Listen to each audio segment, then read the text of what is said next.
On behalf of the Ashoka Center for Translations and Desi Books, I welcome you all to Shaam-e-Tarjuma, an evening of translation. Translators begin to dote on a text with various kinds of hopes sitting on their tongues. Legacies, promises, the weight of old silences, the beauty of narratives, or sometimes simply unbridled love.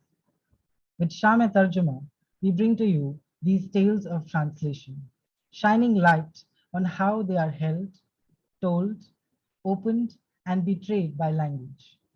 Today, we are joined by four translators who will be in conversation with four other writer-translators, traversing the landscapes of their shared yet specific socio-linguistic contexts.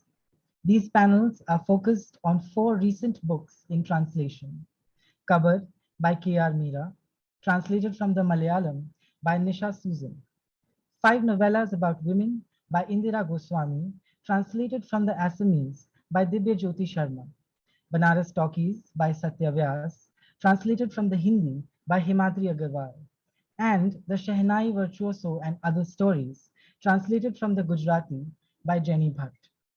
For the first panel of the evening, we have with us Nisha Susan, who is a writer and journalist. She is one of the two commissioning editors of Yahoo Originals and also one of the founding editors of the feminist online magazine, The Lady's Finger. She was a features editor at Tehelka magazine and has written for Vogue, Elle, Outlook, Hindustan Times, among others.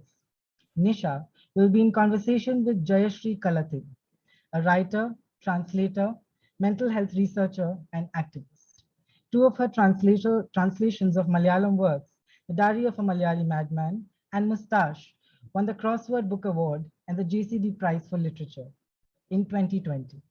Beginning this evening, I'd now like to invite Nisha and Jayasree to talk about Qabar and how it straddles between two worlds, of the illusory and the real, and of Malayalam and English. Over to you, Jayasree.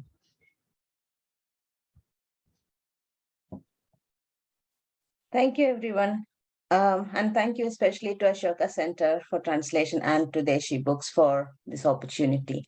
I have been a fan of both K.R. Meera and Nisha Susan for a long time. So this is a great joy.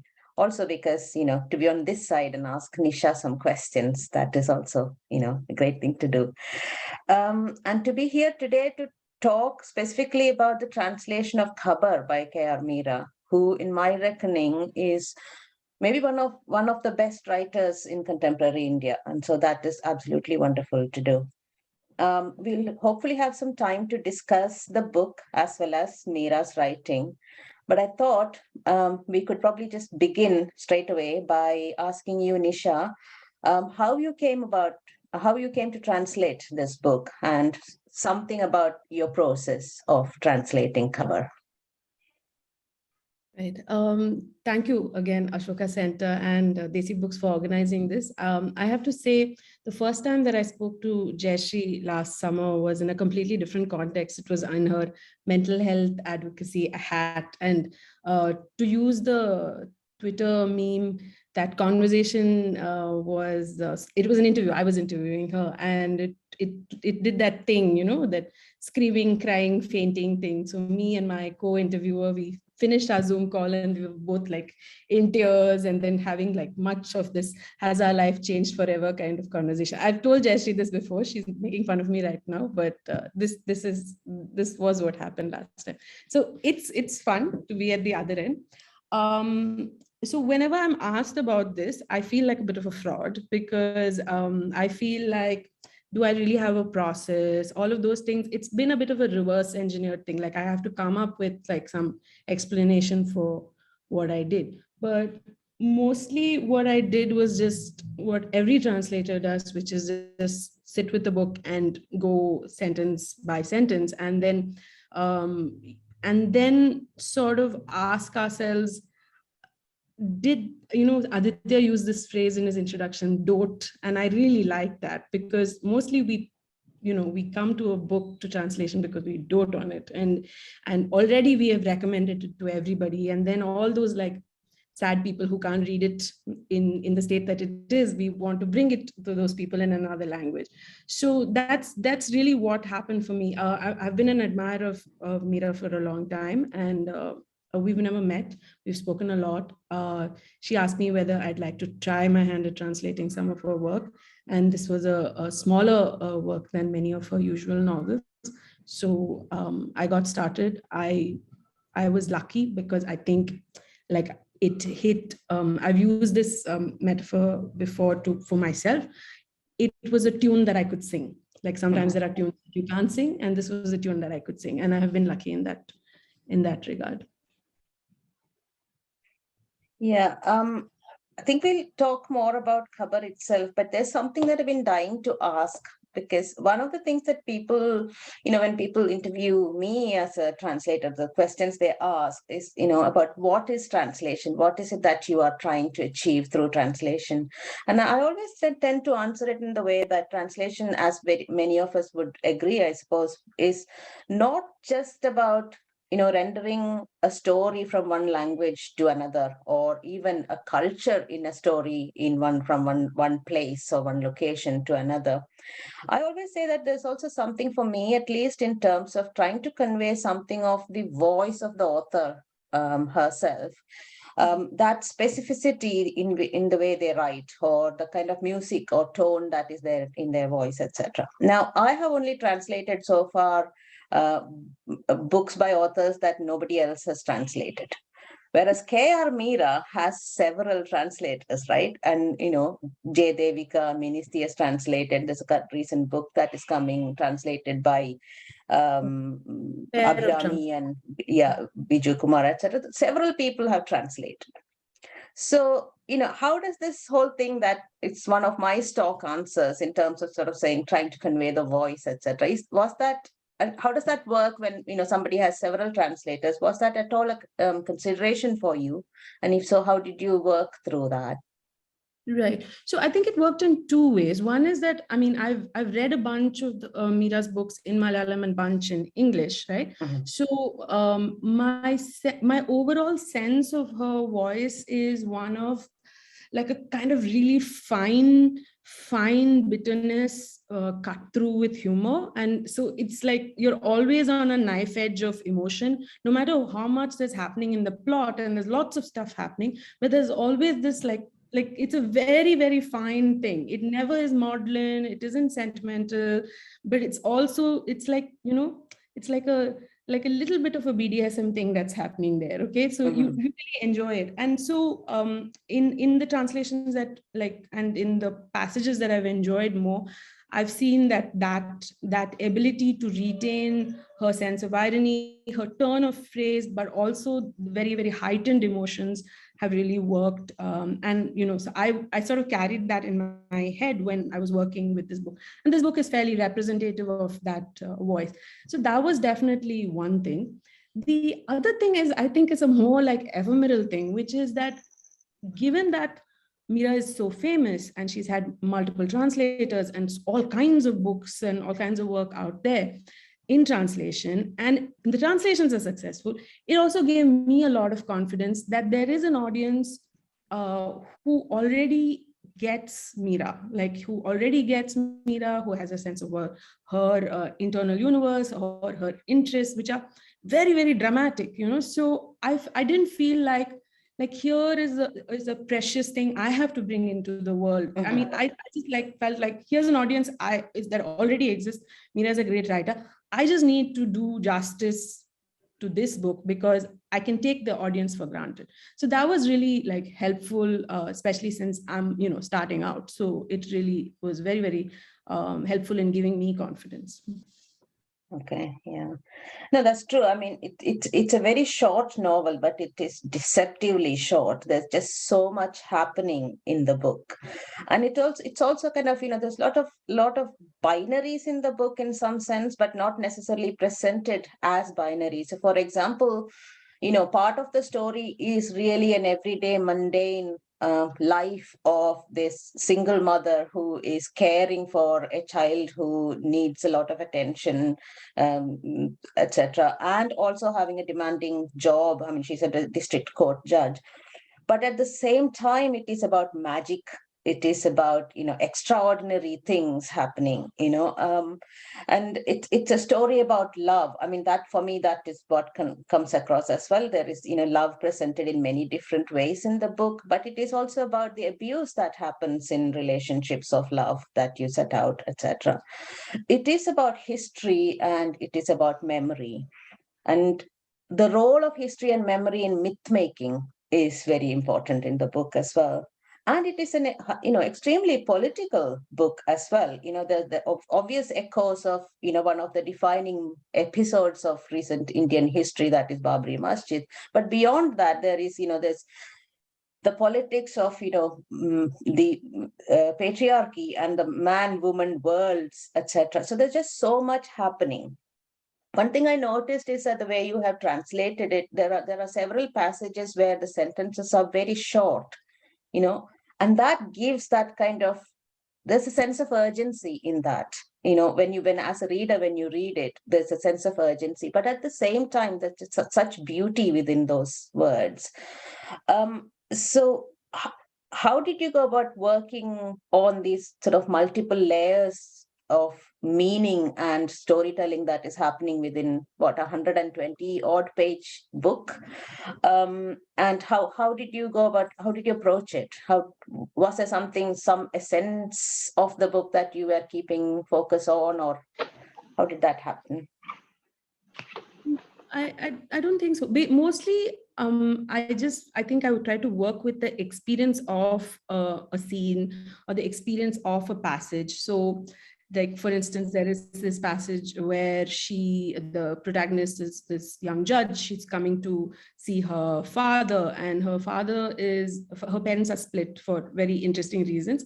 And so she's coming to see her father, and she's bringing her little child along, and her father's obsessed with watching TV and not really interested in them. So she can hear the music of some TV show, like a soap or something playing. So it's slightly like indulgent, but also not, like, she can see what a kind of a self-centered person her father is.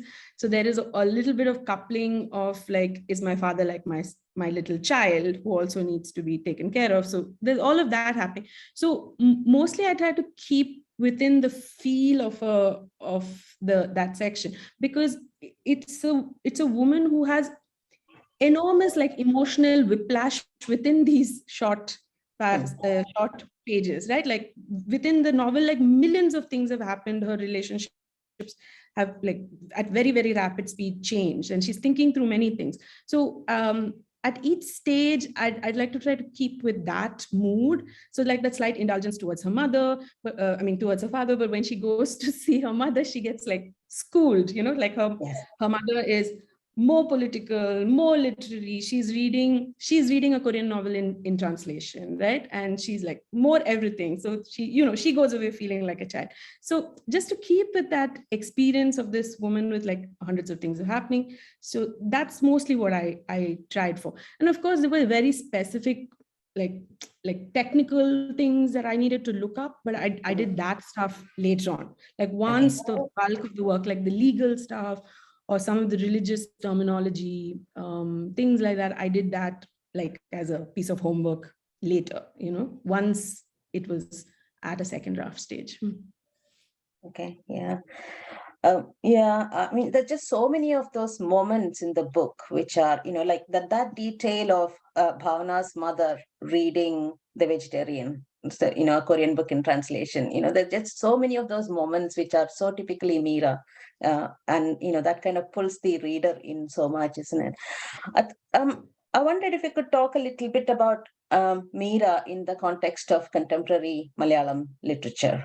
So one of the things that I kind of notice, and that is representative of the kinds of books that I have translated, is that there's quite a bit of powerful work coming from Kerala that tries to represent the local, as it were, and sort of telling very localized stories, using local idioms and dialect, etc.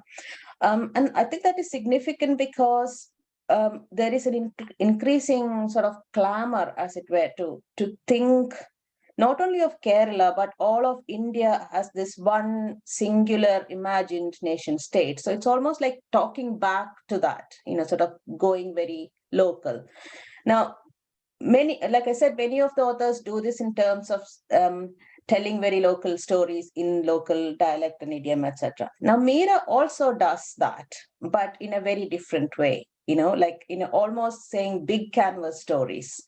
Or not so much, no, even in the language that she uses, there isn't so much of that kind of local focus. She's looking outwards, but she is still kind of talking back to power or questioning this imperative to be one thing and one thing only kind of thing.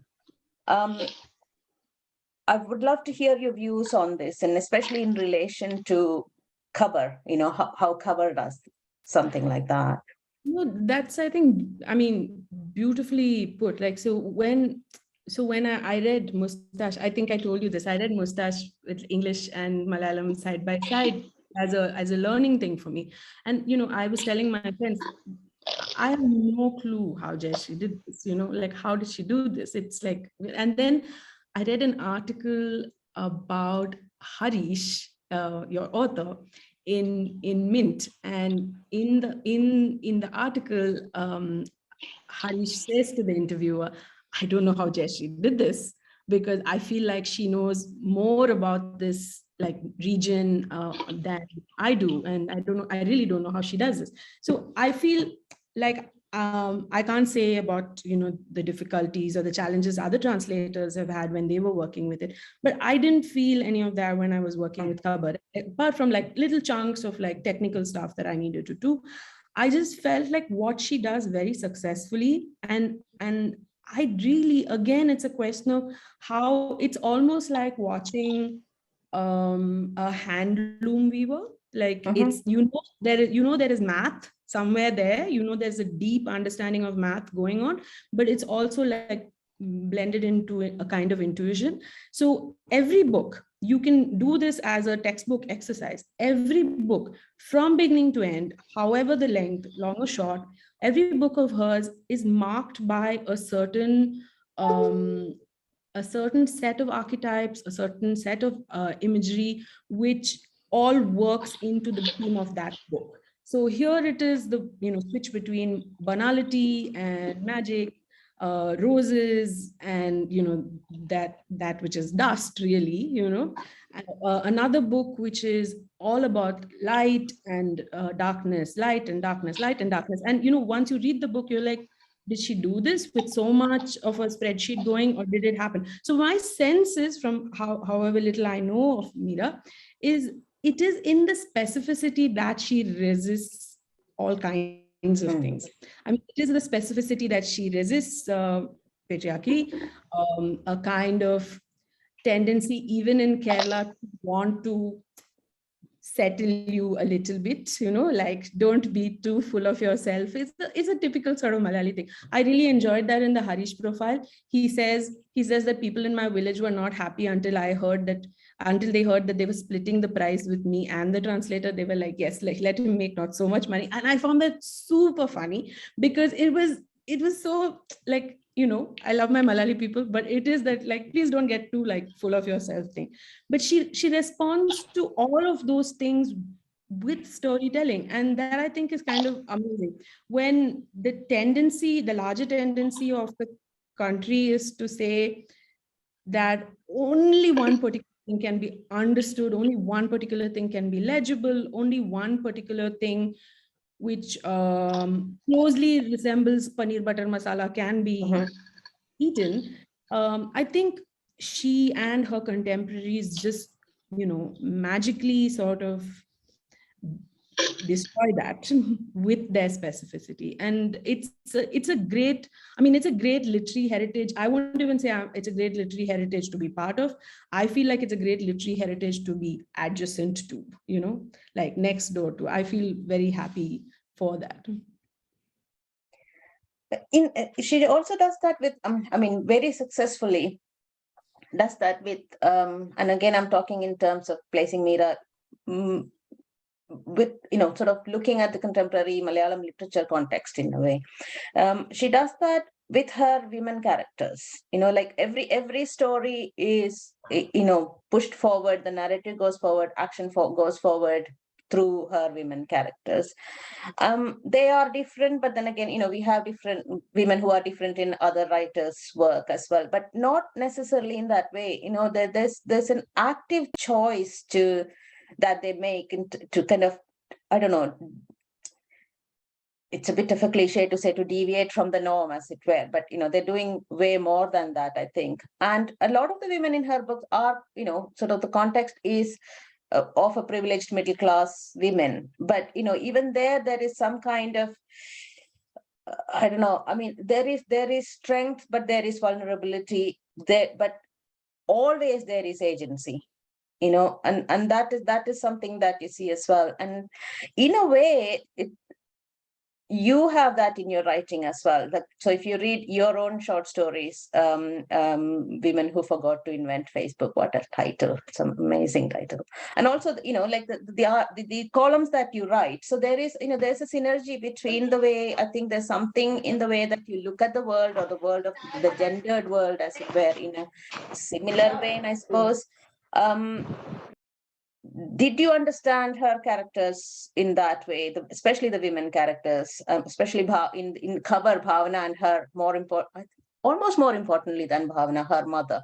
There are these characters that, how did you, what was it like translating them? How did they sit with you? So, I mean, yes, absolutely. Like for me, it was, it was the reason it was a song that I could sing, because I mean, that is the way I look at the world too. But, it's almost embarrassing to talk about my, little book of short stories in comparison to Meera. I mean, but I do feel like I fall into it, and many readers fall into her universe because they feel such a strong sense of how their world is fractured and their destinies are fractured because of gender. And there is, I think for me, what is interesting is that a lot of her characters look like people who seem to have regular jobs. They are not a kind of what they call badass or anything of that sort. They go in and sign in jobs, and some of them are medical students. I mean, it's all kinds of things, but then they choose to do things, and these are not necessarily like you go girl kind of things. They choose to embrace all kinds of things. They embrace a total destruction of their worlds. They embrace violence. They embrace madness. But you never feel like what's going on with this heroine. You completely understand. And as a reader, you may be like, okay, I wouldn't make these choices, but the books ask you, are you sure? Are you sure you wouldn't make choices in this exact spot, as you see the cruelty and injustice of the world revealed to you in this particular way? Are you sure you wouldn't make this choice? Because after all, you're just like her, right? So that I find extremely powerful in all her books, and almost cathartic. I mean, not quite, it's not that easy, but it's almost cathartic. Yeah, that's very true. There is also, you mentioned it earlier, there is also a sense of almost dark humor that she brings into these situations, right? Again, the reason I'm bringing this up is not only about translation of Qabar, because today's program, there are a lot of translators here who are also writers. And this is something that you're always faced with as a question, when people ask you about translations, right? So there is that sense of, like, there is a certain sense of humor that Meera, especially in Qabar, shows, which you have in your own writings, especially if you read Cheap Tricks that you write, there's a certain sense of humor. Now, there are many schools of thought in which people will say how much of a translator there should be in a book? Or how do you make sure that, you're not bringing yourself? I mean, my thinking is that there is no translation possible unless translator is also present in the book. At least I don't know that magic trick of not being there at all. But in terms of translating Meera especially, what's your take on that? Like how much of a translator escapes into the page as you translate? So I was, I mean, one of the translators that I really respect, Dr. Tejaswini Niranjana, I asked her for advice before I started, and she said, be very careful not to let, like your voice take over. And I held on to that as a thing. And not because of my writing personality, but because I'm an editor. And because I worked in Indian journalism, so I have done a lot of rewriting, so I told myself I mustn't do that. But actually, that wasn't really a problem. That wasn't really a problem. Occasionally, I made some what might be read as slightly unusual choices. But I only think of it as an advantage that I have in English, as a writer in English, that I felt that my repertoire could be large. So it is, as I've been thinking about it, it is like, if you're learning to dance, like the first 5-6 months, you have, a few steps which you're good at, then you do it for a few years, your repertoire increases. So I think of myself as someone who's been, writing for 20 years. And so now I have a reasonable repertoire, and that repertoire is easy to dip into when I'm translating. So, and that was, I found helpful. Now, I think if as one's career progresses, hopefully, and I become brave enough to try books in very different modes from my own, it would be, I suppose, then a challenge. Right now, with this book and some of the work that I'm trying now, I know there is a affinity for the person, for the writing, for the project itself, like what they're trying to achieve in the world. So then it feels fine. Like I'm just like, riding along. It's like those double cycles that you sometimes see, like where two people can be in the same cycle. It's that feeling. Yeah. So it's really that. So far, that's what but I was warned to not become like a giant plankton, so. Okay. Yeah, I mean, we could talk forever, but I think we sort of come to the end of our allotted time. Thank you, Nisha, for that wonderful translation of Qabar. I mean, Nisha Meera combination, I hope we will see more of in the future. Thank you. Thank you, Jayasree. Thank you. I really want to ask the both of you to go on, but the brevity of this conversation, like the book, is truly deceptive, beautifully deceptive, actually. But thank you for all these rich insights on the gendered world of the book and on the literary place where it sits, and of course, your own experiences of translation. We would like to invite one question from the audience. I think we'd have the time for that before we let you go like this. So if someone wants to ask a question of either Nisha or Jayasree, please, they can go on. Or maybe we'll all, okay, there's a hand up. Prerna, yeah, go ahead. Yeah, so my question was to Nisha Susan, and it's about, so when you talk about a piece of writing as its reader, as against as its author, I think there is like, it's quite different in terms of how much authority or how tentatively one lets oneself talk about it. So I just wanted to ask you, now that Qabar, the translated Qabar, is out, do you feel yourself talking about it as its writer, as its reader, or is the act of talking about it as its translator just entirely different? I really want you to ask Jayasree this question also, because I want to hear what Jayasree says. But I can tell you what I think about this one book that I have translated of this one author that I really admire.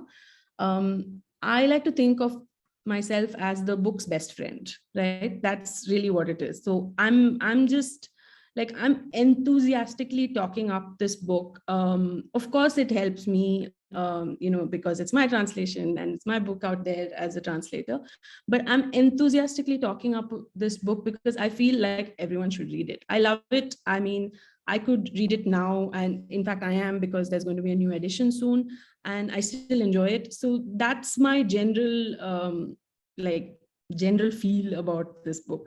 When I'm talking about my own book, I wish I could take a photo of my face when people tell me that they enjoy the book. Lots of people have told me that they enjoyed my book, and I'm very happy. I'm not like fake modest or anything. I'm very happy, but I don't know much about what to do with it, right? Like I have this like kind of face, which is not very useful. Okay, but that is not how I feel about Qabar.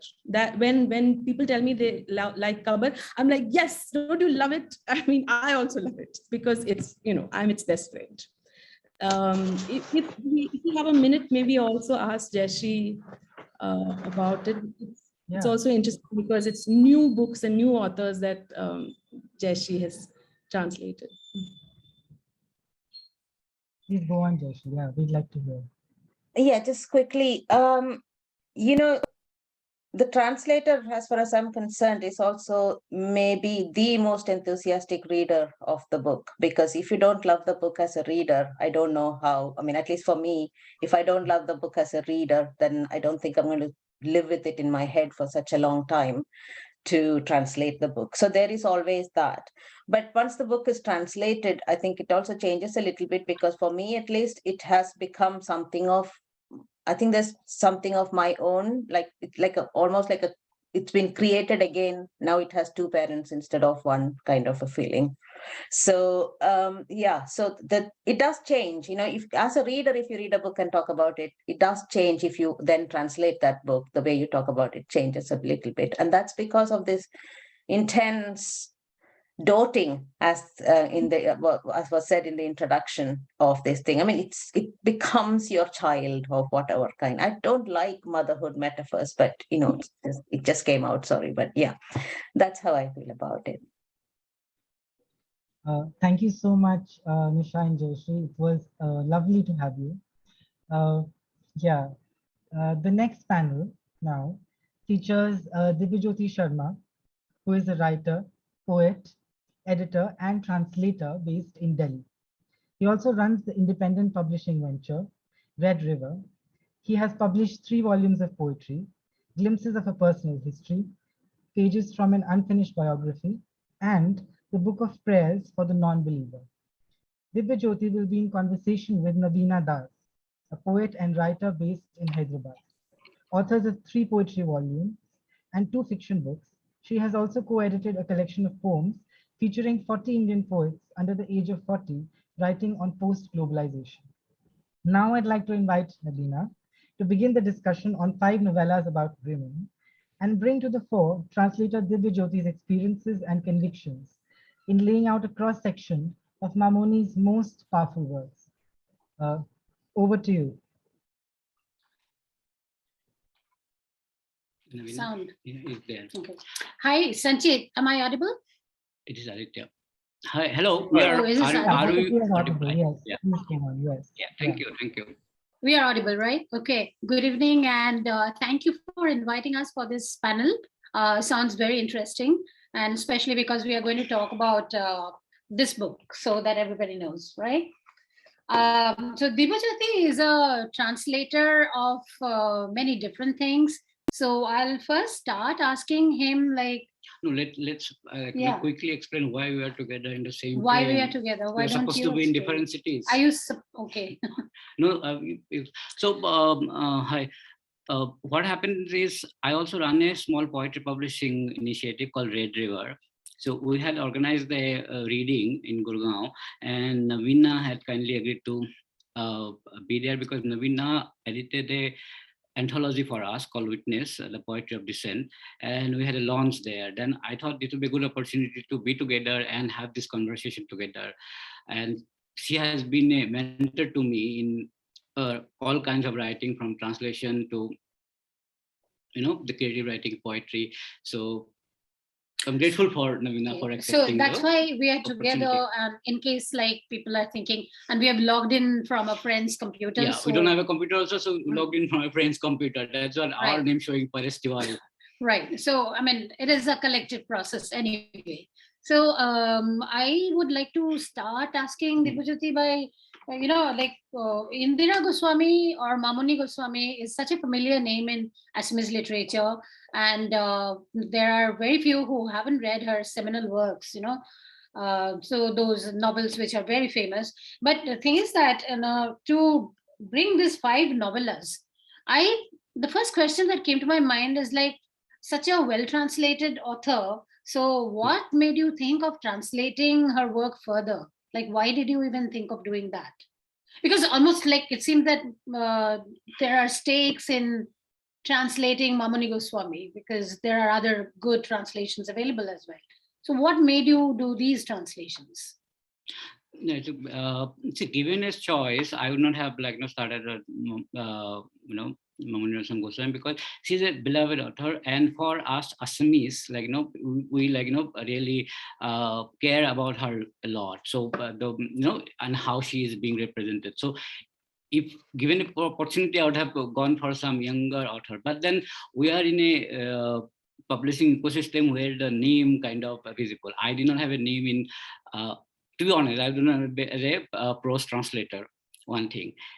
So nobody would read a translation of my translation of a author who is not known outside of Assam, even if it is a great author. So there are issues that we need to overcome. That is another thing. So I had thought of translating different books, and we were considering it. Then I had a friend in OUP, Shashi Kumar. That was a long time back, some 8 years back, when OUP is doing those small novella series. Kuruku is one of them. I think Bama's book is one of those titles. And then he commissioned me to translate the first story. And he sort of pushed me to do that. We are doing to do a novella.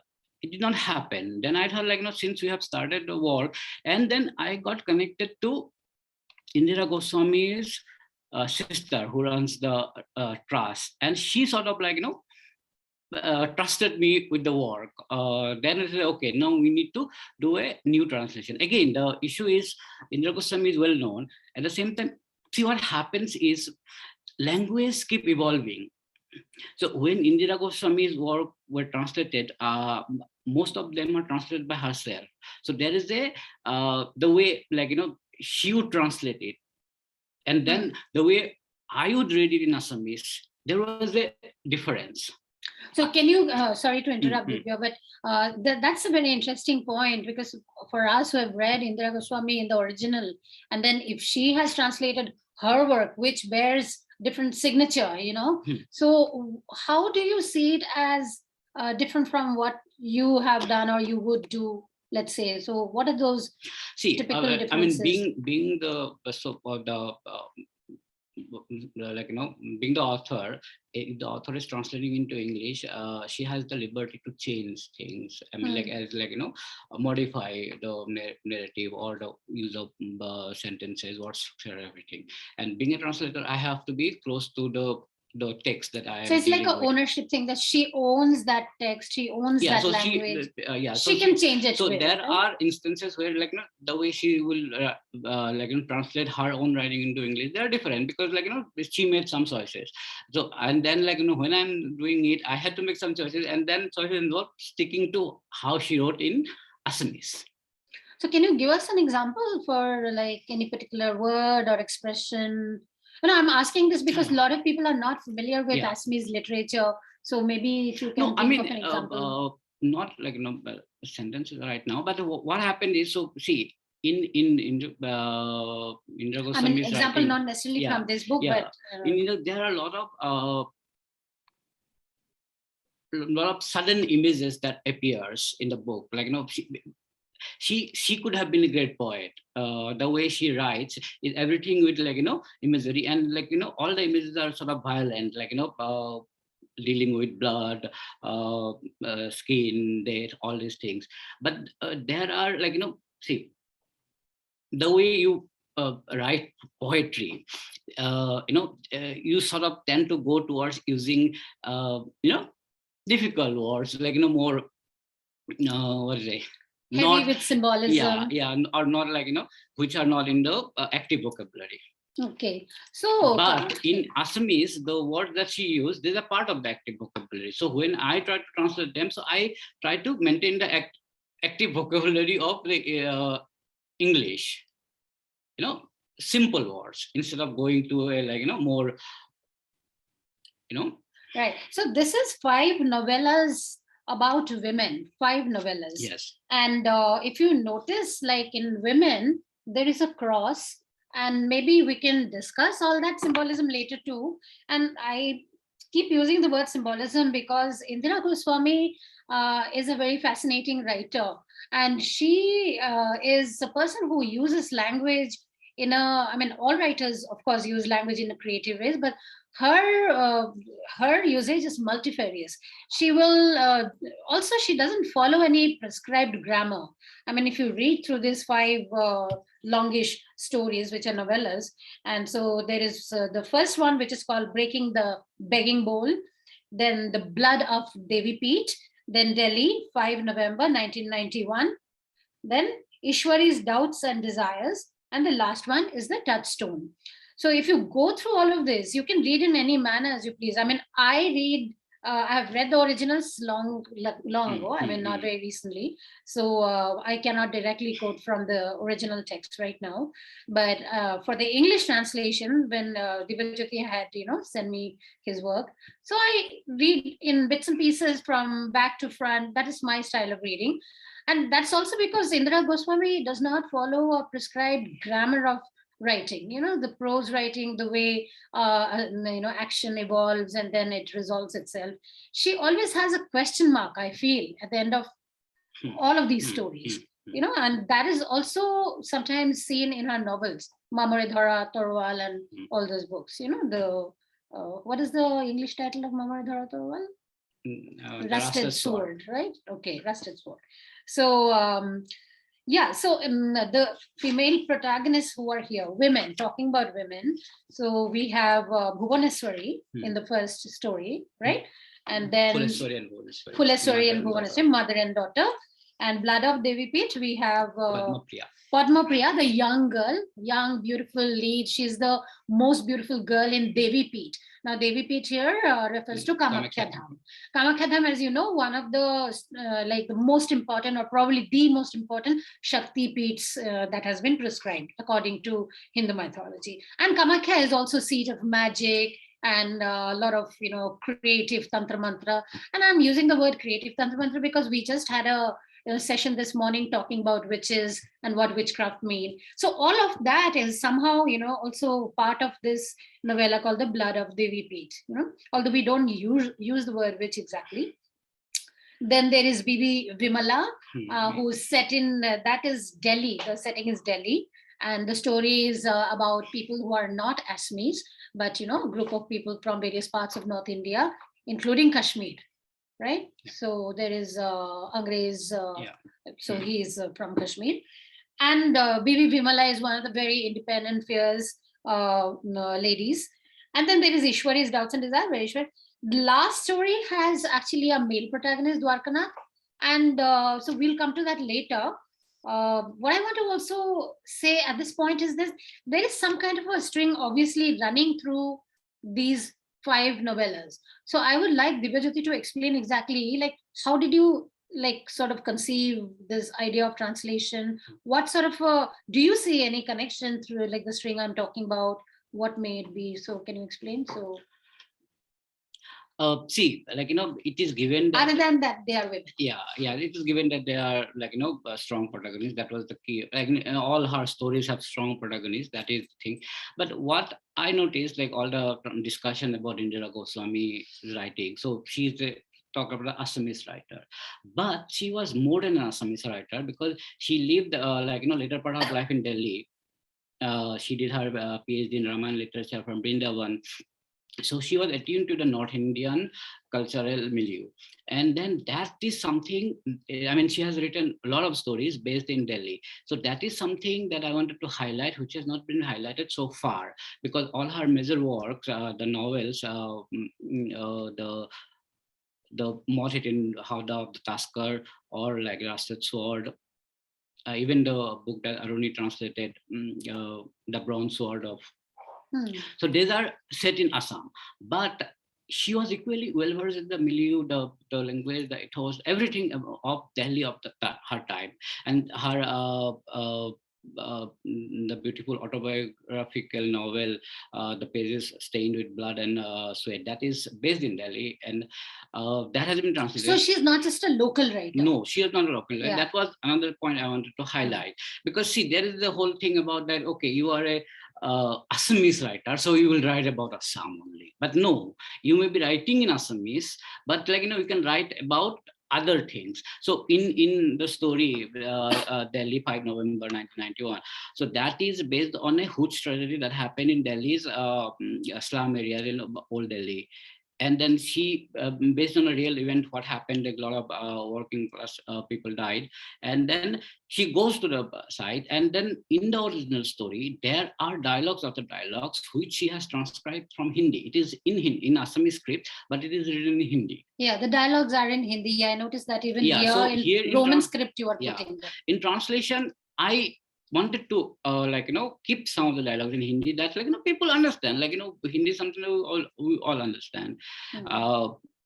So again another story that we selected, Ishwari's Doubts and Desire. Again, this is about her experience with Raman and then the whole Ramayana literature community, because it is very deep into that. Both the protagonists are not from Assam.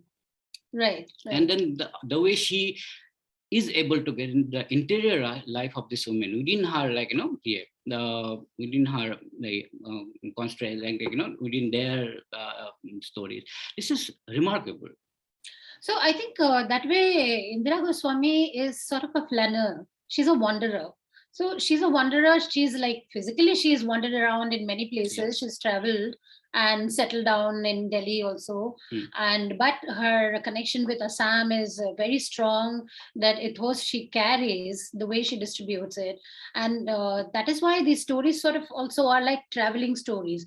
And when I'm saying traveling stories, after reading this book, I feel the women, whether in Delhi or near Silampur Basti or, in Devi Peeth Kamakhya Dham, or any like Phuleshwari and Bhuvaneshwari, the mother-daughter who are, that's a very Kafkaesque kind of story with two women, mother-daughter, and I wouldn't call it bonding or anything, but there is some kind of a tension and tragic build-up going on.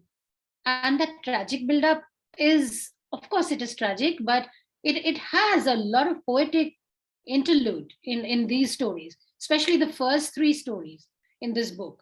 So like you said, she could be a poet.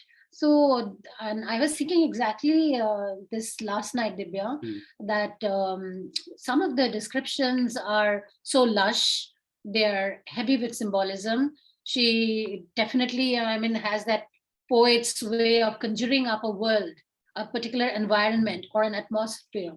So it's very atmospheric. Especially when Padma Priya in the second story, which is this Devi Peeth, when Padma Priya is actually going to find the white kunda flowers. There's this quest for white flowers she's talking about. And in the quest for white flowers, she's conjuring up a world full of very known, leaves and plants and flowers, insects, etc., which are very, very Tolua, like local, the Assamese word Tolua, very local to the Assamese environment.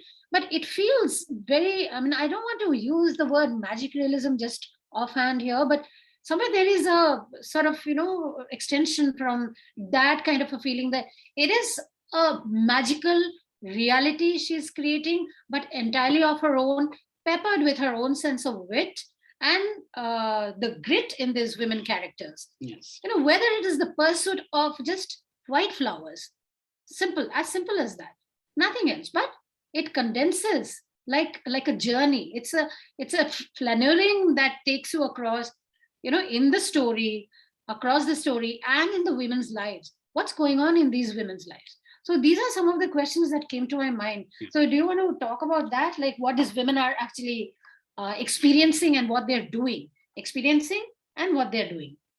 I think that is for the readers to find out. You're a reader too. No, I mean, I want to talk about something yeah. So these are, let's just say, there are, there are the feminist writing or the writing where there is a progression. So at the end of the story, there is a hope. You go through a lot of suffering and then you grow. And then, but when you end of the journey, there's a hope. But somehow these stories, that hope is there and not there. It's like very difficult journey, and then to go through it. These are stories of human survival at the extreme. That is one thing I for example, last story, Ishwari's the Dwarkanath story. No. Okay, no. Okay. Fourth story, Ishwari's Doubt and Desire. It's like, the last few pages are so devastating, because in the whole story, Ishwari is a widow. Finally, she has got out of the trauma of losing her husband in the fire during the he falls for another man there, and then she starts imagining that the man is also reciprocating, and then she has a devotion for the holy man, a real devotion. Pray to him. Now they are traveling back from Nepal after attending a ceremony, and then there's the darkness in the bus, and then she's sitting next to the man, and the man's finger touching her body, and the way she feels it, the sexual desire awakening, because she's thinking that this is the man that she has fallen for. Okay. And then the light comes up, and it's and she ends the story there. It's a devastating. Light. That sort of ending, I mean, whether it is awakening of sexual desire or realizing a particular event, namely death. So like Hoibor in the first story, when Fuleshwari's the young man Hoibor, who's gone to the forest to probably become a militant, so that is the whole talk of the village, that your son has gone to the forest, he's probably not going to come back, and they don't know whether Hoibor has grown up to be what has happened to him. He was a young lad, and young lads who just leave home, go to the forest, get trained as what we call terrorists or militants. So what is their fate? What is their life? How does it impact the women's lives? So this women's life, so even at the end, when the body that we are talking about in the first novella, now is it Hoiber's body, which is their same brown skin, same sort of shape of hand and legs, but the face is pulped because that's the way he has been killed, unrecognizable. So that awakening of the grief too, not just sexual desire, grief, feeling of death, desire. So this doubts and desires of Ishwari, and I see doubts and desires also carrying on as a theme. Yeah. So another thing I want to mention about, we're talking about the use of local flora and fauna. So what happens is one thing is the key of these 5 stories is that Indira Goswami is very, very ruthless about her character. She decided that I'm not making you happy at any cost. But then the way she goes through it, and then the way she incorporates local flora and fauna and the local ambience to highlight the suffering, or highlight the mental anguish she's going through. So that was something that I had a difficulty to translate into English, because see, there are, I mean, all the words, the Assamese national tree is holong. There is a official name for it, but then that official name, if I put it in that, she went under the, I mean, she's the whatever, that tree. It won't sound nice. So okay, can I interrupt you? Yeah. Sorry, this is an Assamese Adda, so we are free to interrupt each other. Yeah. You're saying difficult to translate Holong or some so other to word make a like choice. that. Yeah. So I also noticed, like, since this is a discussion about translations also, so how would you put a yardstick to, like, which local words to translate and which local words to not translate? How did you even keep parentheses for some of the dialogues that you translated, or dialogues in Hindi and some Assamese expressions? You've used lots of parentheses in the text I have seen. No, that was the publisher's idea, which I'm not happy about, because the parentheses impairs the flow of the reading. So I'm not happy about, but our publisher thought that it will help the readers get understanding, because then I was sort of adamant about not using scientific word at least. Okay, but maybe you can tell us, like, what was the difficulty or even the ease? Like, what was amenable to you? What could you actually? It was a difficult choice, because see, in the first story, she uses a lot of swear words. I mean, in the story, and the beautiful swear words. And then I wanted to give a flavor of it. There's a word called baraveteri. Baraveteri. So I have used that word there, and then because that word has appeared twice. So once I have given the used the baraveteri, and the second time I sort of explained it to it within the dialogue. So in English, baraveteri is the wife of 12 husbands. Wife of 12 husbands. So bara means 12. Yeah. Bhatari is like somebody who's providing you bhat or khana. Yeah. So those kind of things, sometime at the expense of the flow of the text, but it's a very a lot of difficult choices I have to make. But first choice was the Englishness of it. So my goal of this book would be read by people who hasn't read Indira Goswami in Assamese. So they should not think that, okay, this sounds like a good book, but must be at least better in the original language. No, that is not my goal. I mean, it should sound equally at par. That was my idea. Okay, that's sort of a tall order to say that, I mean, I'm glad that you have that confidence, Divya, but at par, as in we are talking about loss in translation, that I accept. But mostly, yeah. No, basically it should read English. Okay, so basically it should read English. So that's a very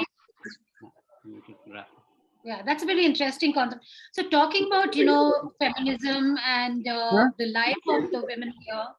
Sorry, what is that? Some kind of a disruption. No, we have 5 minutes. Okay, so talking about feminism here and talking about symbolism that she uses close to a woman's life, like blood, then bodily change, and also experience of sex. So almost like Padma Priya's hunting for kunda flowers, it's almost like a sexual imagery. The way she goes into the cave with the guy Shambhudeva. So basically it is almost like they are finding each other. Yes, she's replacing her, she had the vitiligo mark on her back. So she's replacing that white vitiligo mark with the flower and trying to subvert the expectation that something from negative to something positive, because her husband left her because of the vitiligo mark. True. Now she's going to, and she's going into the cave with the man. So subverting the. Right. Yeah. So in those, I find that she really comes out. Her language comes out alive. And so Dibya, I wouldn't say like all the stories read the same, but they do have this compelling thread between them, where women have intertwined themselves together. I spent 5 years on this book. Okay. So I give my everything on to this book. Okay. So are we out of time? I think so. We are out of time. Are we out of time? Aditya? Yeah, we're running out of time a little bit. It's okay. I know there's lots to discuss. Actually, these 5 novellas are similar and yet diverse. So, I don't think like just one size fits all discussion can capture it, but maybe next time it's like really a lot of things here. Yeah, there's so much to sort of talk about the translation and of course also about the book itself. But I would like to thank both of you so much for this brilliant Thank you. conversation, for reminding us of the name of the translator, of course, for the poetic voice of Mohini and your entry points into the translation. Before we move on, I'd like to invite one person from the audience to ask the question. Mahesh Sowani has their hand up. Please go on. Thank you very much for arranging this session. I have read a lot of translations, but today for the first time I'm hearing the translators. So my question was, how long does it take for a book to be translated? I mean, whether you have a deadline for it, and how many times do you read it, whether you break it into pieces, how the procedure actually works? That depends on translate. That depends on translator and translator. Also, like, you know, what deadline depends on. Like, if you have a commission, then publisher will decide what deadline. Speaking about this book, for the first novella that I did, it had a deadline, and around 3 months, I think. So I did it very fast, and then I submitted. And then after that, I took it very slow. And then there was a revision process. I revised the book 4 times. So how the process starts is that you read the original text, and you see the text, and then you sort of go through the text. That's transcribe it. You said it took 5 years for you for this book. Yeah, okay. to come out from the starting point to the ending point. Yeah, I don't think there's a the final format for how long it will take. I think editing by the translator is a very important process, because first process is you are trusting the text, and you are sort of following the text at the same time. And the second thing is that how is the text reading in English, because that is another goal, because it has to read as if it is written in English. So where the choices you make, then you go back and then try to find out where you can negotiate. And then after doing that, the third revision, then you again read it and okay, your choices make sense or not. And then the final revision. That too, I'll say that that was my process. I have one question for Dibya, just not as a interviewer, but as a one of the participants. So did anyone read your translation and vet it that you are doing a fine job? Yes. Or okay? Yes. So I mean, again, this is something that I followed. I had asked people who do not know the language. I send it to my friends who do not know Assamese, because when you know the language, then there are issues come in. Then they would not be happy. See, I don't want people who read Mohini Goswami in original to read this book, because there would be a lot of this unhappiness, because everybody is translating it in their own way on their hand. But I want to read people who do not have access to Assamese. So I send it to my friends who do not know the language. Okay. I sent to Priyanka, so she vetted it properly, and I sort of trust her. Okay, good. Yeah. That's cool. Thank you. All right, thanks. Thank you so much. Thank you so much, Dibyajyoti and Nabina. It was great to have you. Thank you, Aditya, and thank you for the opportunity. Yeah, it was good. And thank you to Jenny and Ashoka. Yeah, thanks to Center for Translation. Sure, thanks to giving Desi us Books, the chance. Ashoka Center. Yeah. Okay. Thank you. Good evening. Next, we have Himadri Agarwal, who graduated with a BA and Diploma in Advanced Research in English and Creative Writing from Ashoka University. After this, she worked at Yoda Press as an editorial assistant. She is an incoming PhD student at the University of Maryland. Her previous translation, 3 Stories by Rashid Jan, was published by B-Books Kolkata in 2020. In conversation with her, we have Mohini Gupta, who is currently a research scholar in language politics at the University of Oxford. She founded the multilingual digital collective, Mother Tongue Twisters. Mohini was the Charles Wallace India Trust Translator Writer Fellow in the 2017 for Creative Writing and Translation. This was hosted by Literature Across Frontiers. Her English-Hindi translations have been published by Tulika Publishers. I now invite Mohini and Himadri to talk about Banaras Talkies, the idiomatic flourish in its Banarsi colloquialism, and what the city becomes in translation. Over to you, Mohini and Himadri. Thank you so much, Aditya, and thank you, Himadri, for being here. Welcome to everyone who's been watching us for the last hour or so. I've really enjoyed the conversations, and I love that it's not just the languages that are so diverse across these texts, but also the themes and the genres that are coming out. So the session that we're going to do now is about a campus novel that's set in Banaras.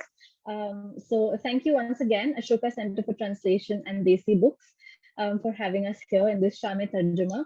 Really excited to be in conversation with Himadri, whose translation I really enjoyed. So Himadri, many congratulations, first of all, for this wonderful translation to be out now in the world. Just to set the context about the book a little bit before we go into our conversation. I hope I'm audible, right?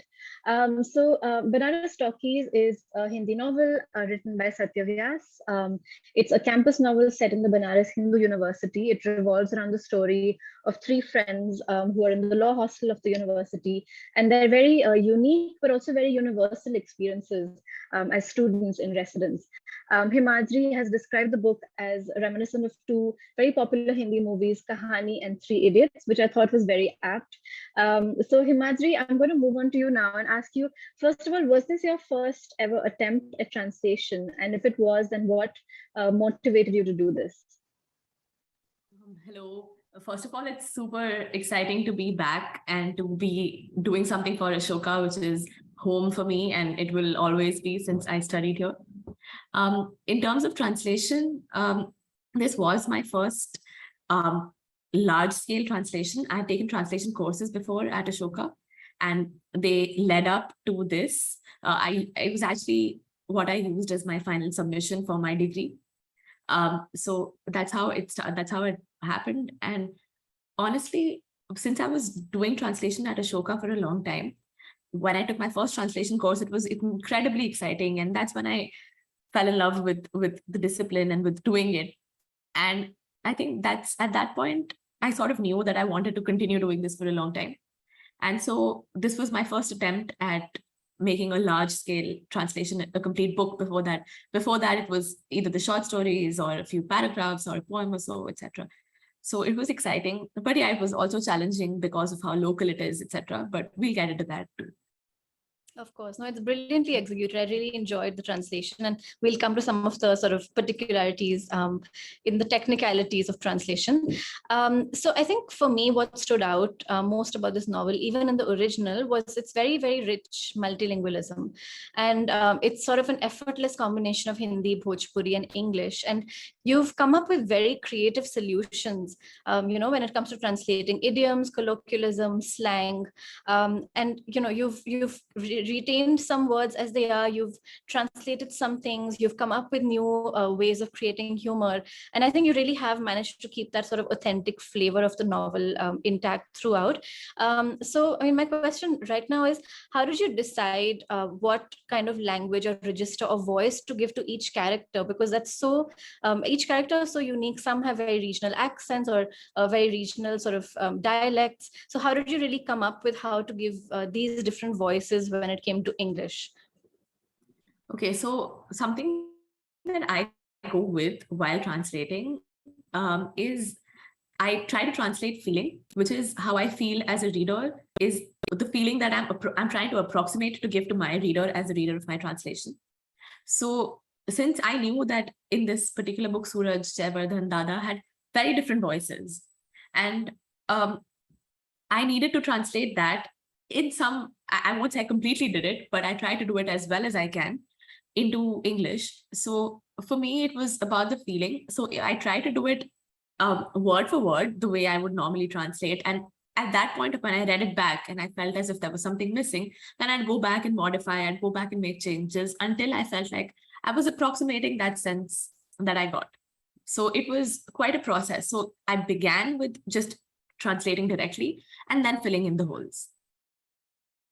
And when you were coming up with these sort of voices or registers in English, were you like, what kind of an audience did you have in mind? Were you thinking of the sort of Indian English reader?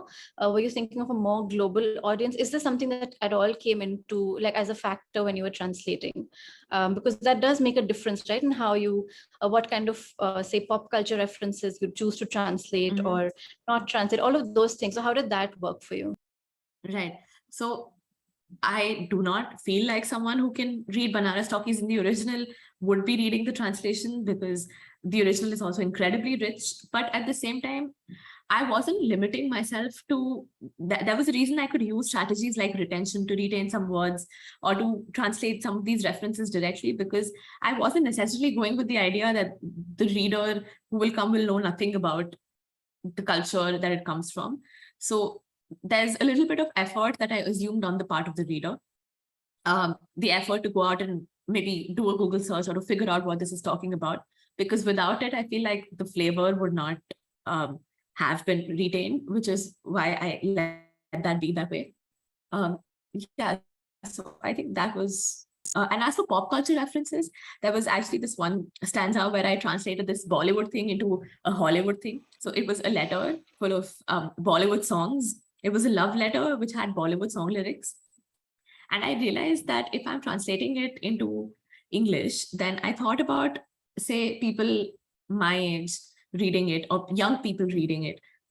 And I thought about what kind of cultural references they would be able to connect to if they didn't have the same cultural context.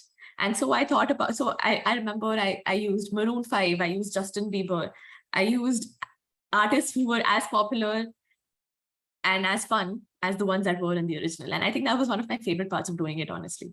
It took me a long time. I remember that letter. It was a letter sort of mockingly addressed from Shilpa Shetty to one of the students, and there was much excitement around that love letter. And I also, when I was reading it in English, I remember feeling that, you know, I was just reading it as a letter, and then I was like, oh, actually, this is making up lyrics, and I could hear the, you know, the song in my head. So that was a very interesting choice. You chose to sort of adapt those Bollywood references into these. You know, there was Tina Turner, there was Justin Bieber, all of those popular artists, like you said. So that was a very interesting choice. And you know, there is that constant question that comes up about what gets lost in translation. So my question is, you said that you enjoyed translating this particular letter, but what were some of the most difficult decisions that you had to take while translating? Was it the humor? Because there is, you know, there's so much wordplay, so many puns throughout the text. There are so many rhymes as well that are sort of, you know, spread across the text. There's pop culture references, of course, there's a language variety. So what was it that you found the most difficult to recreate? And in that process, did you feel that something was getting lost in translation that you weren't able to bring into the English? Yeah, absolutely. So I truly believe in having humility as a translator, in knowing that when you translate, you can't take it 100% from the original to the translation. So I don't think that there was a lot that was lost in translation.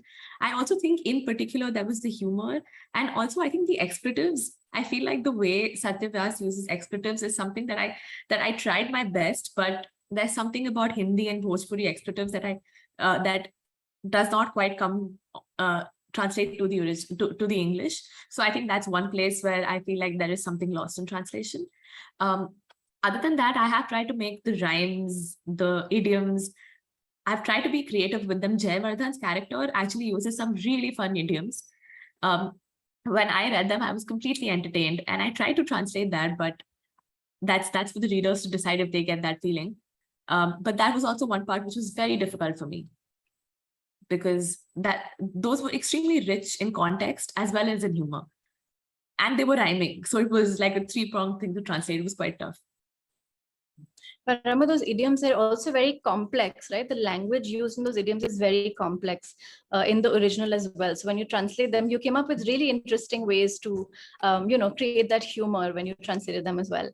There was a really interesting thing that you wrote in your translator's note. So when I was reading the note at the end, you talked about the importance of listening as a translator, which I thought was a very interesting piece of advice, because I've heard about translators talking about, reading a lot in the target language, or say in that genre, or reading about that particular period, if it's say a historical novel or something like that. But you've talked about the importance of listening, especially for you, because you were immersed in a campus at the time that you were translating this campus novel. So it's a very, that I found that very interesting. So I wanted you to talk a little bit more about that process for you. How was it to sort of, how much did it help? What did it do for you being on a campus while translating this text?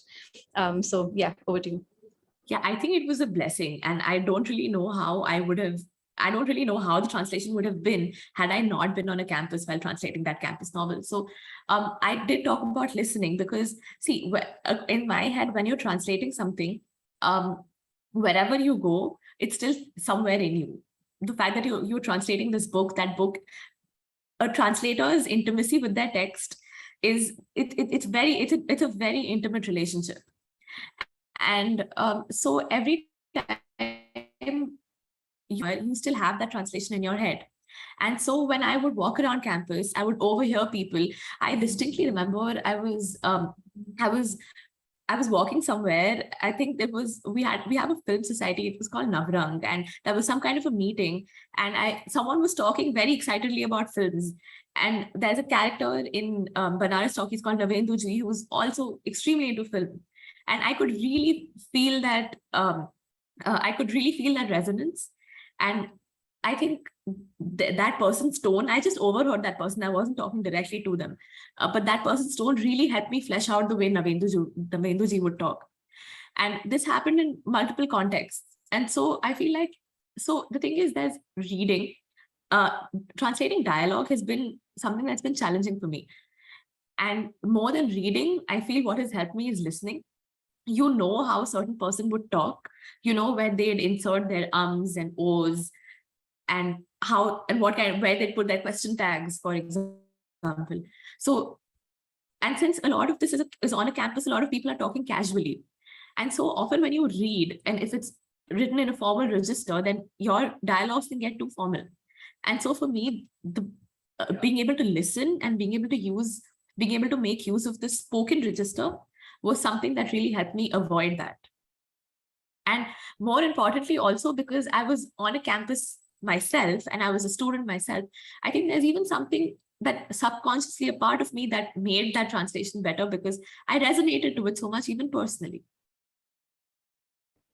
Absolutely. I think that's why the pace of the novel, it's a very fast paced novel, like because like you said, the dialogues are so colloquial, it moves so smoothly. And I think that really comes out in the translation as well. So extremely well done on that. When you were talking about the translator's intimacy with the text, I was thinking of Nisha's comment when she talked about the translator being the book's best friend. I really enjoyed that. Mm-hmm. And I think that that relationship comes up in your translation as well.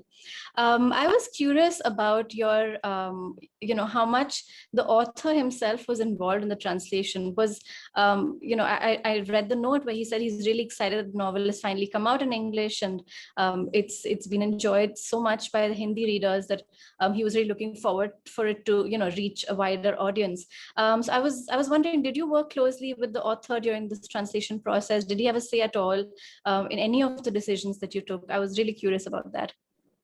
Yeah, Satya is an incredible writer to work with because, and I think it's also because he gives a translator a lot of freedom. So I initially went up to him, I told him I'm translating his novel, and that was it. The next time he saw the translation was when, it was an approval stage and the drafts were sent to him. And he gave maybe one or two comments in the entire translation.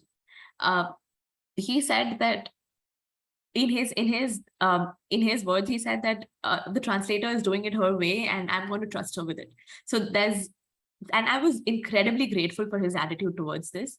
There was a lot of freedom. And of course, if I had anything, I was always free to go and ask him about it. But there was never any pressure from his end, or there was never any, there was nothing that he was very specific about that this is how it should be done. He felt that in his words, he feels the translator's freedom is important. And that was very important for me too, as a translator. So I think I was incredibly lucky to be working with an author like him.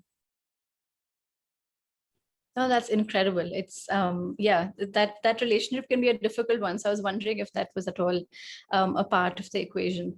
I was also curious because, you talked about recreating the reader's experience in a translation. I think that's really the best way of thinking about translation is that kind of recreation where you're thinking about the effect that the the text, the dialogues, the characters are having on you, and then you try to bring that out in the translation as well. I was wondering, has there been any translation that you have read in the past which inspired you to take the decisions that you did? Is there something that, that basically inspired you to translate the way that you have in this novel? Because I found it a very unique approach to translation, the way that you've worked in the novel. So I was just wondering if there's someone who inspired you to do that, or a particular text that you read which was similarly done. There's a book, it's called The Siberiad. It's a book by Stanislaw Lem, and it was written in Polish. It's a translation into English, and it's humorous science fiction. It's really incredibly funny. It's science fiction, and it's full of these strange words. It's full of these strange concepts, and because it's sci-fi, all of these, there's a lot of made-up words, a lot of made-up names. And when I was reading the English, I don't know Polish, I don't speak Polish, but when I was reading the English, I could feel that I was laughing. I could feel that I was confused. I was bewildered. I was doing all of the things that the writer wanted me to do, which I feel, at least that's what I feel as a reader from the English. And I built a connection with the protagonist. I built a connection with the story and with the wordplay. So this book has some incredible wordplay going on. And I think that's why, and because Banaras Talkies has wordplay too, but at a but this was much better done. It was incredibly done. But that's where I got an inspiration. That's where I felt that this is one of the best translations I've ever read. And I thought that the way I felt as a reader of the English is maybe I would want my readers to feel someday. And because I really like sci-fi, and also because there was humor, and humor is particularly difficult to translate. So I think I got a lesson or two in how to translate humor. The biggest one being creativity. I feel like the most important thing with translating humor is that you have to be creative. You have to think about innovative ways to switch things around to bring that experience, because you need to, it's a very thin line between the fidelity and the innovation. So how to do the innovation without losing the fidelity is something that I'm still working on, but it's very important to my process. That's very well said. That sort of thin line between fidelity and innovation, and I think you've really tried to balance the two as much as you could in the novel. I actually was interested in one particular instance in the book, and I wanted your thoughts on it. This was, language, of course, plays a very crucial role in the original. So it's not just about the multilingualism, but it also brings out, say, class or caste positions of characters in the novel. And there's one particular scene where the narrator has gone to a stationery shop with his friend, and the girl that he has a crush on also enters the shop, and they want the same two highlighters, and he's trying to impress her. So he just says, you may take them, and he gives the highlighter to her. And this has been written in English in the Hindi version, in the Hindi original as well. And I noticed that the friend then starts making fun of him later on, saying in the Hindi original, he starts making fun, saying, oh, so when there's a girl, you start speaking in English, is it? And I noticed that you had to sort of change that in the translation to say, oh, so when a girl is around, you start speaking politely, is it? And I thought that was a very interesting kind of difference, because I think the fact that that character uses English at that point says a lot about the way he's trying to impress her. He's trying to be someone or pretend to be someone, or he's sort of straying from his usual characteristics. And that comes up because, and the original had the luxury of using so many languages, but you had to express everything in English. So I was just wondering how you dealt with a situation like that. I think it comes up briefly in some other instances, but this was really one of the major ones. Yeah, absolutely. So I think this was something that I thought a lot about. And so I really like the way Satya Vyas treats English, because at this point, because we're still in a stage where English is pedestalized or at some points worshipped, and you have to know English. So you have to know English to have a certain social status, a certain class. And then what Satya Vyas does with the language is that he brings it down from academic firmness to humor, and he makes it a language of laughter. And I really, and the thing is, he does it in a very careful way. He's not refusing to deny how ubiquitous the language is. The language is everywhere, and he's portraying that. But he's pulling it down from its position, and he's instead putting it into a space of laughter. And I think I was incredibly inspired by what he did. But when I started doing it, I thought about a couple of strategies. There's something called inversion. So if he'd have said it in, there was something that I considered, which was that since he said it in English, I could write it in Hindi and then make it that way. But then I realized that that wasn't quite working out for me. And saying it in English would not have worked in the translation. So I went with this, which generated some laughter, some humor. So this was how I chose to deal with it. Of course, there will be other ways of dealing with it, which will all be equally valid. But this was my choice because I felt like what Satya Vyas was doing was making a powerful statement. And if I chose to invert that, then that might not have been politically correct for me, or it might not have been, I feel like it would have been inaccurate in a lot of ways. So here I had to bring down the scale a little, but with that, I felt like I could maintain a certain level of fidelity. No, I think you're right. The inversion would have sort of taken away the social dynamics of those languages on campus, because I think that's what was being brought out by that instance. So I think it was a great decision in that sense. I know we're running out of time, so I'm just going to end with a final question. And I was keen to know if, now that this one is out, is there something else that you're working on? Is translation something that you're keen to pursue in the future as well? And also, what is that one novel that you would love to translate?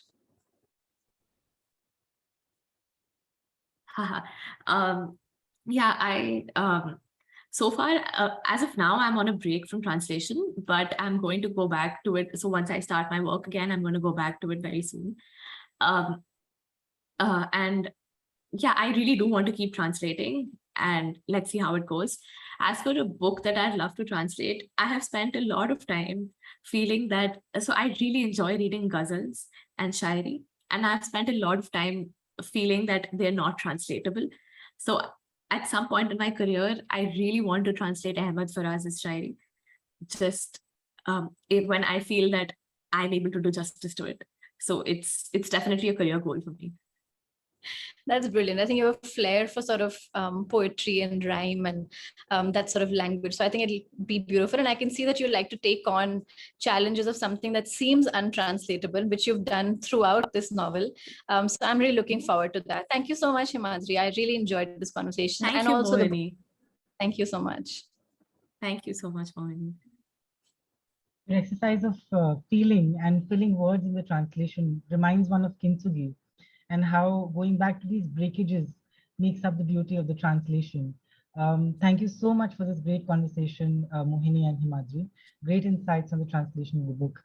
I would like to take up one question that has come up in the chat before we move on. Piyush has asked this question of us. I'm just rolling back to it.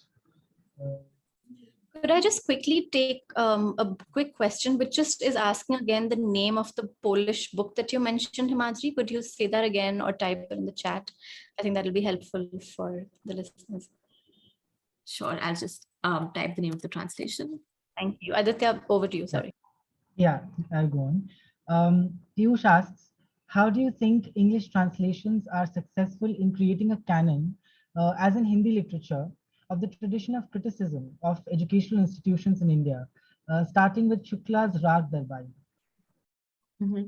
Yeah, of course. So it's quite a thread, like Piyush points out, from Rag Darbari to I feel like English translations are important in this.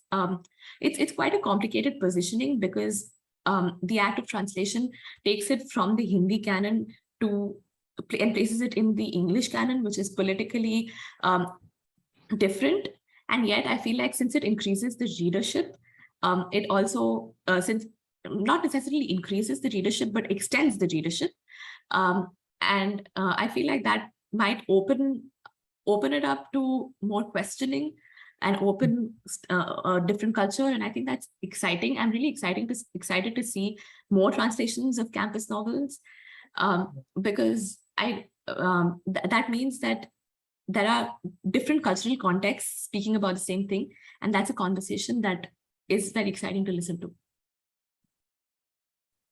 Thank you so much for that, Himadri. Thank both of you once again for joining us. The next panel, we have Jenny Bhatt. Jenny is a writer, translator, and book critic. She is the founder of Desi Books and teaches creative writing at writing workshops Dallas and Pen America. Her story collection, Each of Us Killers, won a 2020 Forward Indies Award. Her literary translation, Ratno Dholi, Dhumketu's Best Short Stories, was shortlisted for the 2021 PFC VOW Book Awards. Today's session is centered around the recently launched US edition of her Dhumketu translation, The Shehnai, Virtuoso, and Other Stories. In conversation with her, we have Professor Rita Kothari, who is a multilingual scholar and translator. Professor Kothari's work spans across different disciplines, her questions emerging from observations of regions and communities in the western part of the Indian subcontinent, Gujarat, Kutch, and Sindh. She has translated extensively from Gujarati, Sindhi into English, and occasionally vice versa. Her latest work, Uneasy Translations, Self, Experience, and Indian Literature, is forthcoming. So I'd like to invite Professor Kothari to talk to Jenny about her offering to Dhumketu's legacy, The Shehnai, Virtuoso, and Other Stories.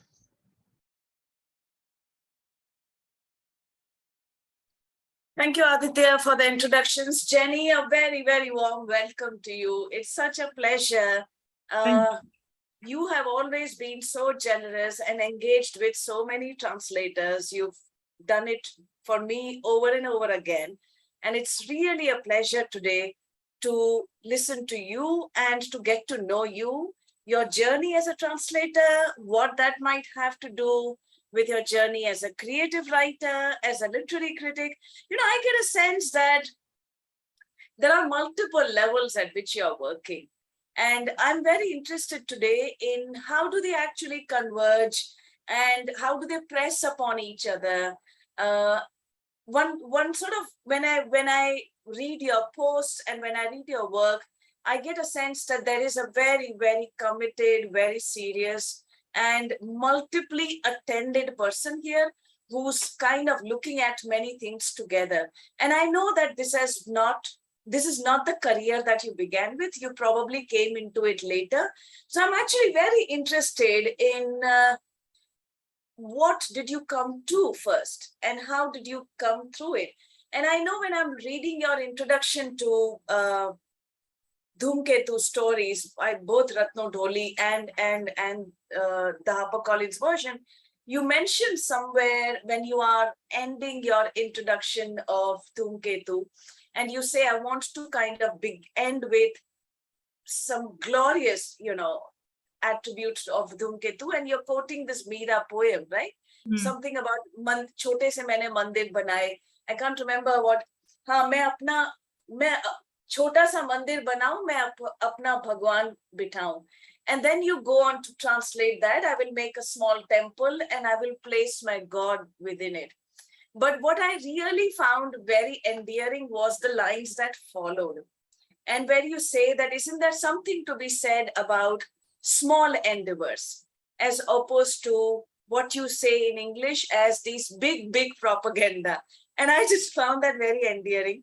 So one of the questions that I'm also going to ask you is to comment on avoiding the big, big propaganda and doing the small endeavors, but also what do these various Indian forms of English mean to you? But before we come to that, Jenny, before we come to Dhumketu, I'm actually interested in you at the moment. I want to know what your journey has been and how are you looking at all of this together, right? And what are these different Desi books on one hand, short story writing, reviewing books, and so on and so forth. So if you could just sort of bring us to these different facets and then locate translation within that. Yeah. Sure. Thank you. Well, first of all, thank you, Rita. Yes, you're right. We've had conversations where I've been on the other side interviewing you. Yeah.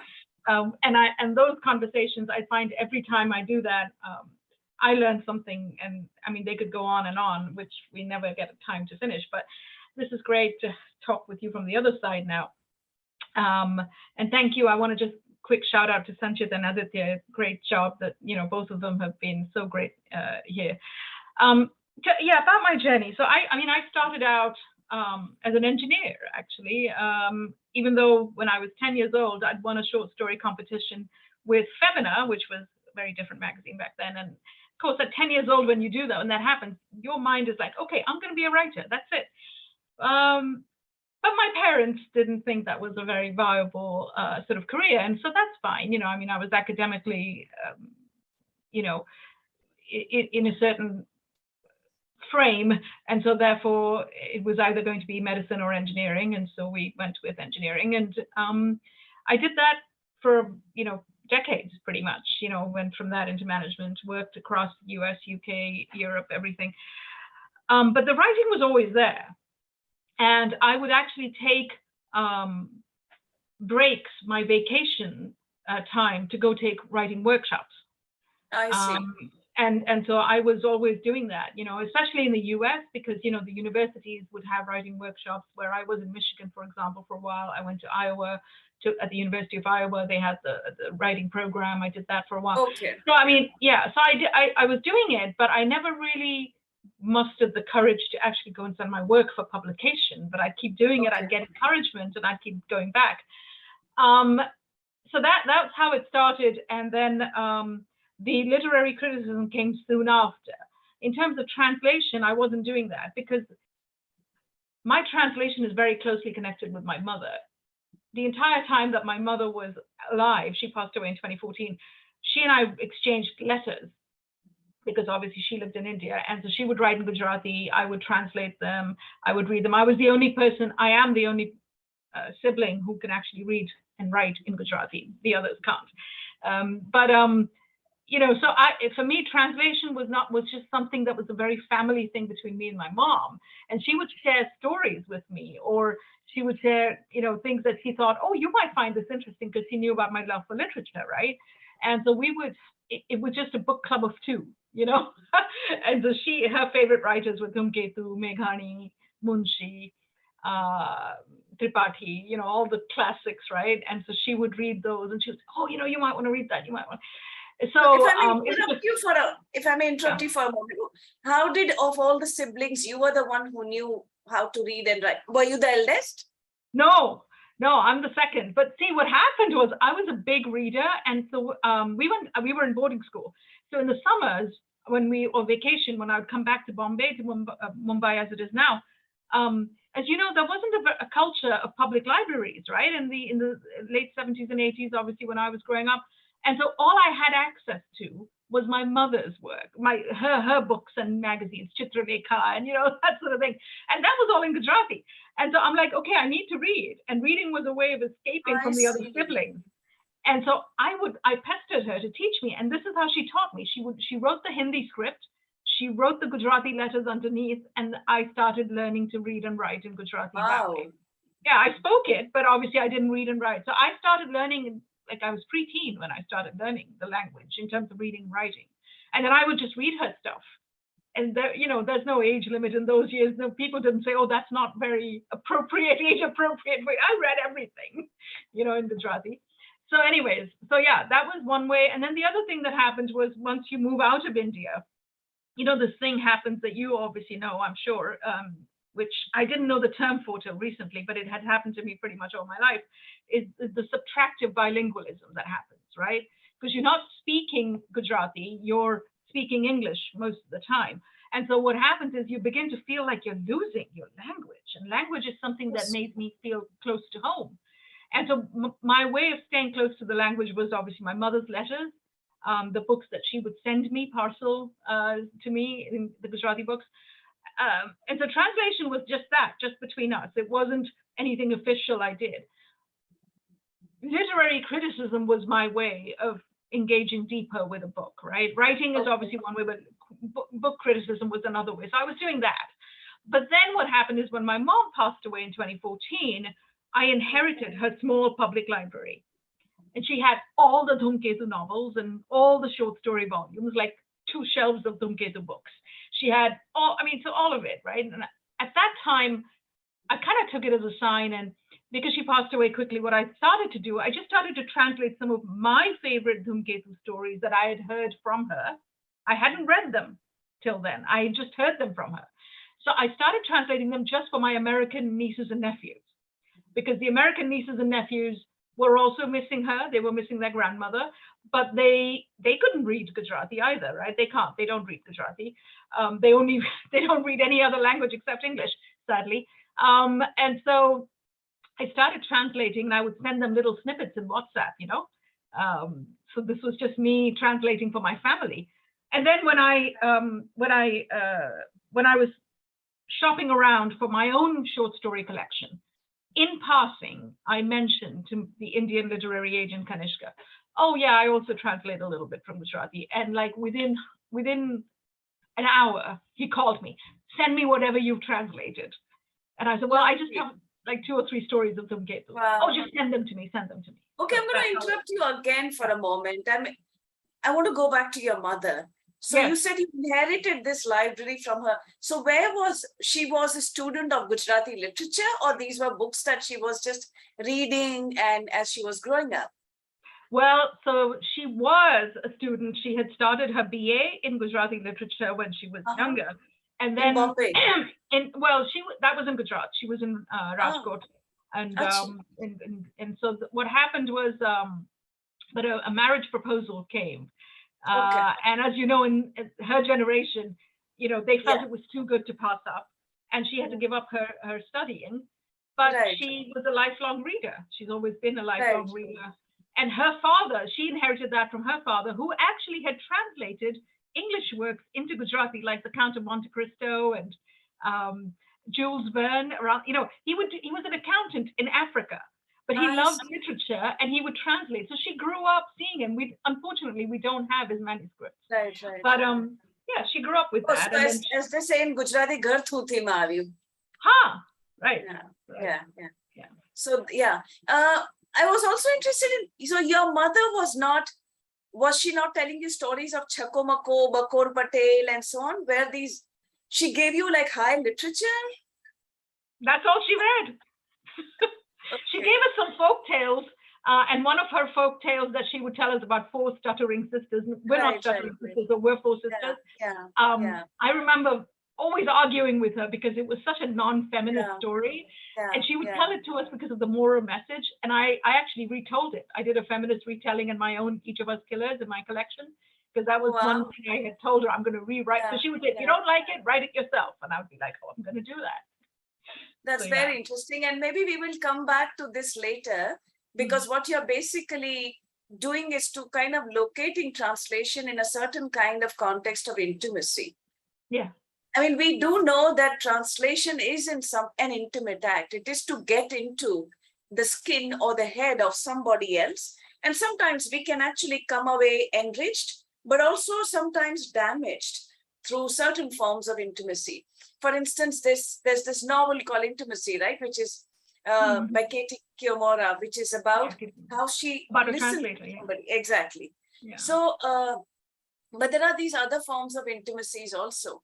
And it's very interesting that you should talk about this kinship of the mother and daughter over sharing of language and over sharing of translation. I wrote about my mother somewhere in my new book, where I say I refused to translate her words because I felt her words were constantly about how to be a good daughter-in-law or a good daughter. And I would hear them in Sindhi in my head. And a lot of effort has gone into saying, okay, I know you speak this in my head, but I'm sorry, I'm not going to put that into my English, because that's a language of judgment. That's a language of agency, which I've inherited. So anyway, we will come back to this question of different kinds of intimacies and translation later. But you were telling me about your being a literary critic also, so you could continue that. Yeah, no, so just real quick about that. Yeah, I mean, for me, that's another way of engaging with a book.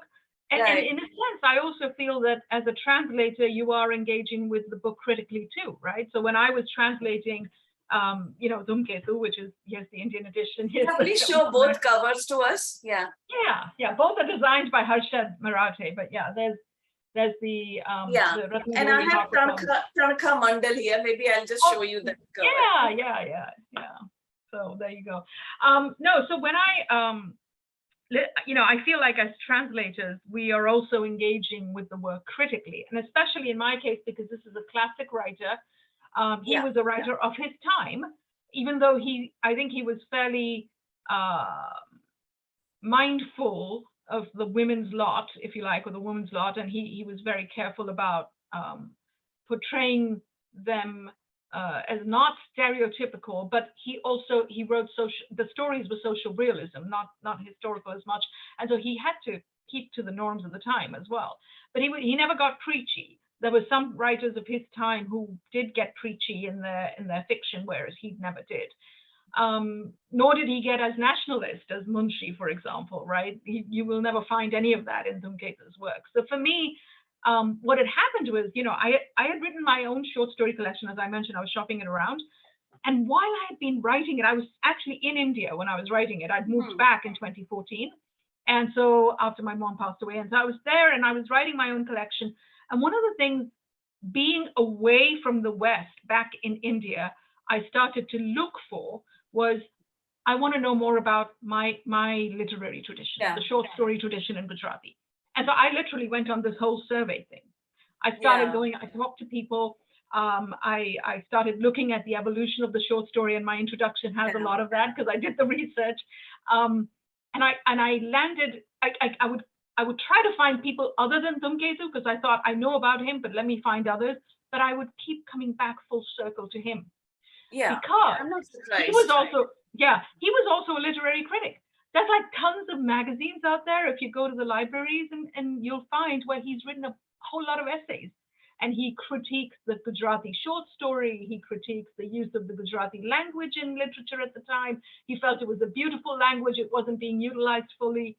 He felt that people were adhering too much to the Western traditions, although he himself was very well read in Western traditions. But anyways, so I began focusing more on his short stories versus, say, his historical novels, which he's very well known for, because as a literary critic, I was interested in what he was saying as a critic. And so then I thought, okay, let me see how he's done it in his stories, right? And so I would go back. And so it was this, to your point about how the disciplines feed into each other. Because if you're thinking as a critic, then you read another critic and then you're like, I want to read how he's handled that. So I mean, just to add one more layer to the already sort of very layered engagement that you bring to it, that you mentioned in your introduction that Dhumketu was also very, very influenced by or inspired by European writers, Bengali writers, and he translated from Bengali also, and so on.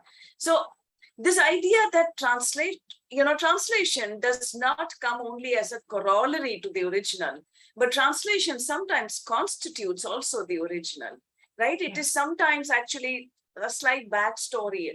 Even a famous translator like A.K. Ramanujan, you read some of his poetry in English and you can see that it is mediated by his experience of translating the vachanas and so on. So in some sense, I think what is happening in your case as a translator, short story writer, literary critic, and what's also happening in Dhumketu's, I see all these as these infinite possibilities, right? They don't come with a beginning and an end. You keep going back. And I quite like the way in a straightforward manner you mentioned, and I think it's important for our audience to know this, that had Dhumketu been translated more, people would have known that like Munshi Premchand or like Chekhov or like Maupassant, this is that important a writer. So I think this is a shout out that I do want to give to the audience, that you've translated a very, very important writer. No Gujarati reader will contest the choice of this writer. Right. Maybe now you might want to talk about the selection you made or something.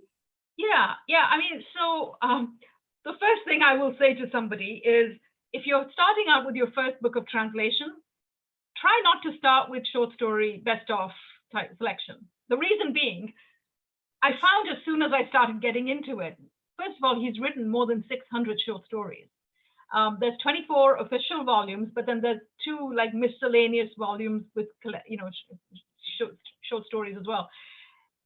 And I felt that in order to be fair to him, it's not that I was trying to, you know, because best of is a very subjective thing, but in order to be fair to him and to represent his evolution as a writer, through those stories, I wanted to pick stories that were representative of his journey as a short story writer, because everybody has a journey as a writer. And so I read all 600 whatever stories, and that was a big undertaking. I think I was very naive going into it for my first book. I wish I'd just picked a single novel and just done the novel. I think it would have been like easier on me to pick one single novel, which is a contained world, where if you're picking 600 plus stories where he set them all, you know, not just in Gujarati, he's gone all over. He was a big traveler. He wrote, you know, travelogues as well. And so he went to the Northeast, he went to the south of India, he went into the past with his historical fiction. It was all over, and I was just drinking from a fire hose for a while, you know. So I would say that the hard part was that. But then once when I spoke with the publisher, with HarperCollins, with Rahul Soni, who is a great translator himself from Hindi, right? And I said, he asked me, how are you planning? What's your strategy? What do you plan? How are you planning to choose? And I had very early on decided there is no such thing as a best of when you have such a vast oeuvre. And so I told him, I am going to try to pick stories that represent an evolution from volume to volume. So I said, I will pick one story from each volume, but then the next one I pick, I want to pick something where there's an evolution, something has changed for him. And that's what I did. In fact, there's in the introduction I mentioned, there's actually 2 stories in the collection that on the face of it may sound fairly similar, because the themes are about a rich upper class man oppressing a poor lower class man. So on the face of it, they're the same. But when I'm thinking about the writer's evolution, one was written in his younger years, and that focuses on exacting revenge. The second was written when he was in his older years, and he focuses there on the idea of justice, and that justice, there is a balancer of justice. That's quite and so I, as a critic, for me, as a reader, as a critic, as a writer myself, those 2 stories were very profound. They were profound. It wasn't just a profound translation experience, it was a profound personal experience. Right. Jenny, do you want to share with us maybe just a flavor of something from Gujarati and some English? Yeah? Sure. Yeah, you know, Rita, when you asked me last night, I was like, okay, yeah, my night, your morning. I thought I would pick a paragraph that demonstrates or illustrates a couple of Dhumketu traits that I think are unique in a sense to him. Well, unique in Gujarati literature perhaps, but you know, he wrote, his stories were colloquial at a lot of times, depending on the characters. He was very good with voices. And that is a tough thing, because you know, this is not just voices of a set finite group of characters in a novel. These are voices that range all over with these many stories, right? And so for me, it was kind of interesting, and I thought it was a good exercise for me.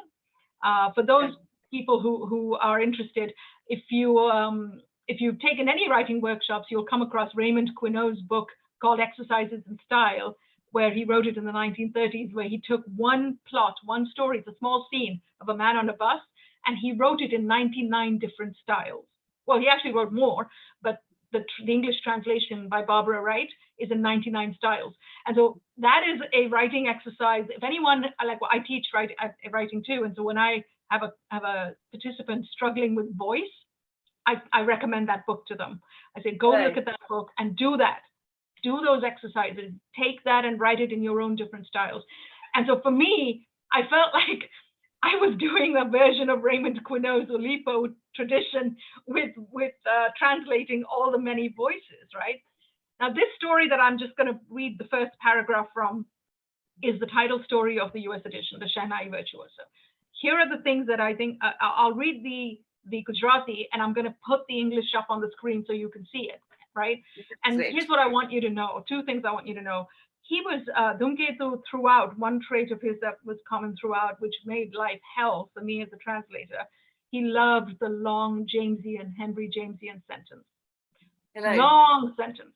And this one paragraph, there are literally, I think, just 2 sentences, and one of them is the long sentence, which as a translator, Rita, I'm sure you know, with all those subordinate clauses, and they don't follow in the same order as you would in English, you're playing with that. I mean, I played with that so many times. You have to break it up sometimes. Yeah. You do, and I did. And for my, you know, for better or worse, that's what you'll see. The challenge when you break it up is, and I was struck, I wanted so much to keep the musicality of the language. So the challenge when you start breaking things up is you lose that. And so I was forever trying to play with that. And even now I'm not 100% happy with it, but I'll show you guys that.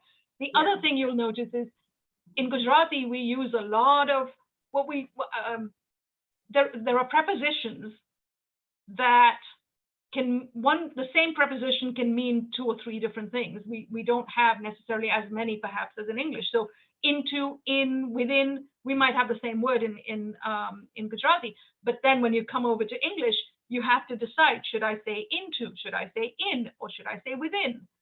And I still go back and forth on that. So when I say, you know, people ask me this, when I say that as a translator, I agonize sometimes over every A and every the, that is me. I am anal about such things. But anyways, let's get to the story.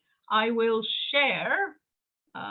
Let me see if I can do this. While you do that, I'll also check with Aditya. How are we doing with time? Aditya? Yes.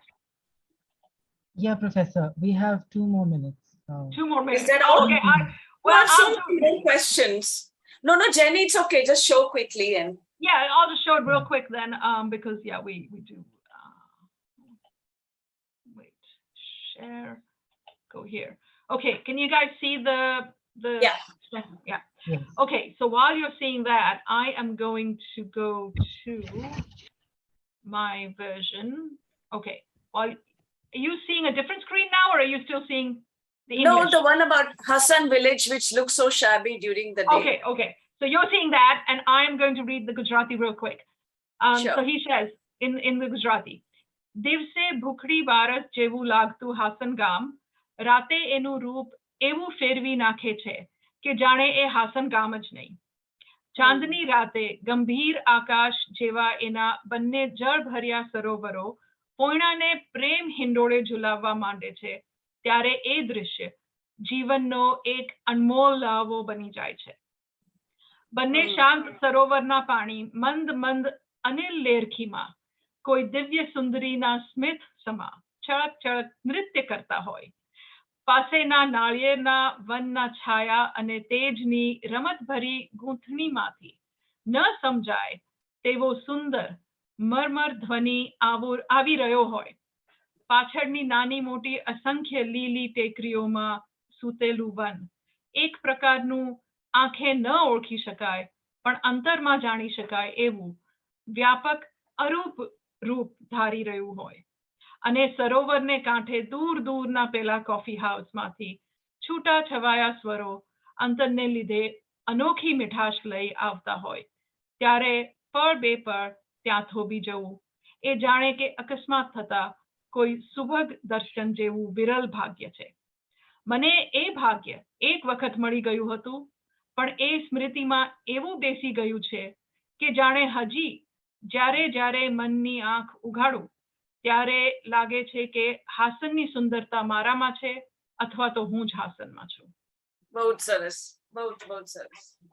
Yeah. So, but you can see that long sentence in that first paragraph.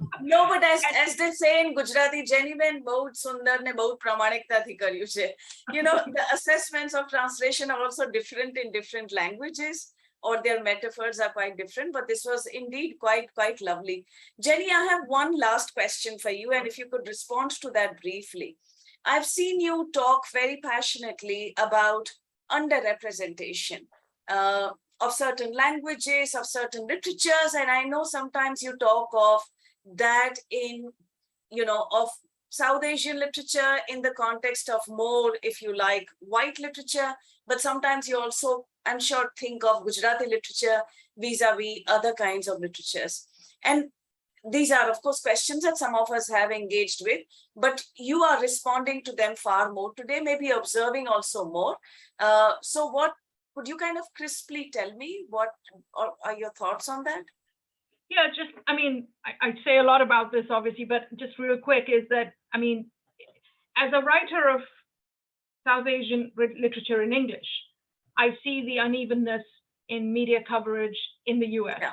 Very much so. There will be lists, there will be book reviews, and you see how our books don't get covered. Or you'll see, I'll give a very specific example that I'm observing right now. Mohsin Hamid has a book out. Every list in the US of most anticipated books picked on that one as opposed to any other book that was out in the month of August, right? And now you watch or look at the reviews coming in. So they hyped him up, they built him up, and now the reviews are like, no, it's not very good, it's not very good. I see. Why would you do this to one author? You made him represent all of South Asian literature, you hyped him up at the expense of all the other people who've got books out, and then you Yeah. It's terrible. It is just, I mean, I'm not going to go on about it, but it gets me all worked up. And hence Desi Books was born. So that's one thing. Then when we come over to the side of translation, Gujarati is the 6th most spoken language in India and the 3rd most spoken language in the American and the UK diaspora. Despite that, when you look at a writer like Dhumketu, this was the first Gujarati length translation. It was the first Gujarati to English translation in the US, being published in the US, where this is the 3rd most spoken language. Now, we know the reasons for that. Underrepresented, there are lots of historical and political reasons for why, and Rita knows this more than I do, you know, with my languages like Gujarati or Sindhi are underrepresented. There aren't enough bilingual readers and translators. There are misconceptions about what languages have richer literary traditions versus others. And now I'm quoting from one of Rita's own books, which is Translating India, which I read ages ago. But, you know, there's all these reasons why Gujarati, you know, the literature is not considered rich enough, or because people haven't read it, they don't know it, but they just assume, oh, Gujarati is a derivative language, isn't it very similar to, or didn't it break off from Rajasthani, and isn't it very similar to Hindi or whatever? So you have all these misconceptions, and you know, Sujit Mukherjee has written in his book Translation is Recovery about why Bangla literature came to be translated the most from colonial times, right? So anyways, there's all these socio-political reasons, and I think publishers in India are getting better about it. They are realizing that, oh, we need Odia literature, we need Bhojpuri, you know, we need these languages because there are other diverse traditions. And that's what I'm more interested in. The workshops that I've taken in the US have all focused on the dominant literary traditions here, the Western traditions, at the expense of others. I dropped out of 2 MFAs. I also joined and decided to take 2 MFAs here in the US, and I dropped out. I didn't care for how things were being taught.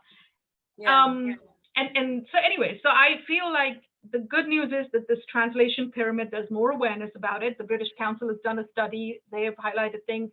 We now have an award in the US for South Asian literature and translation.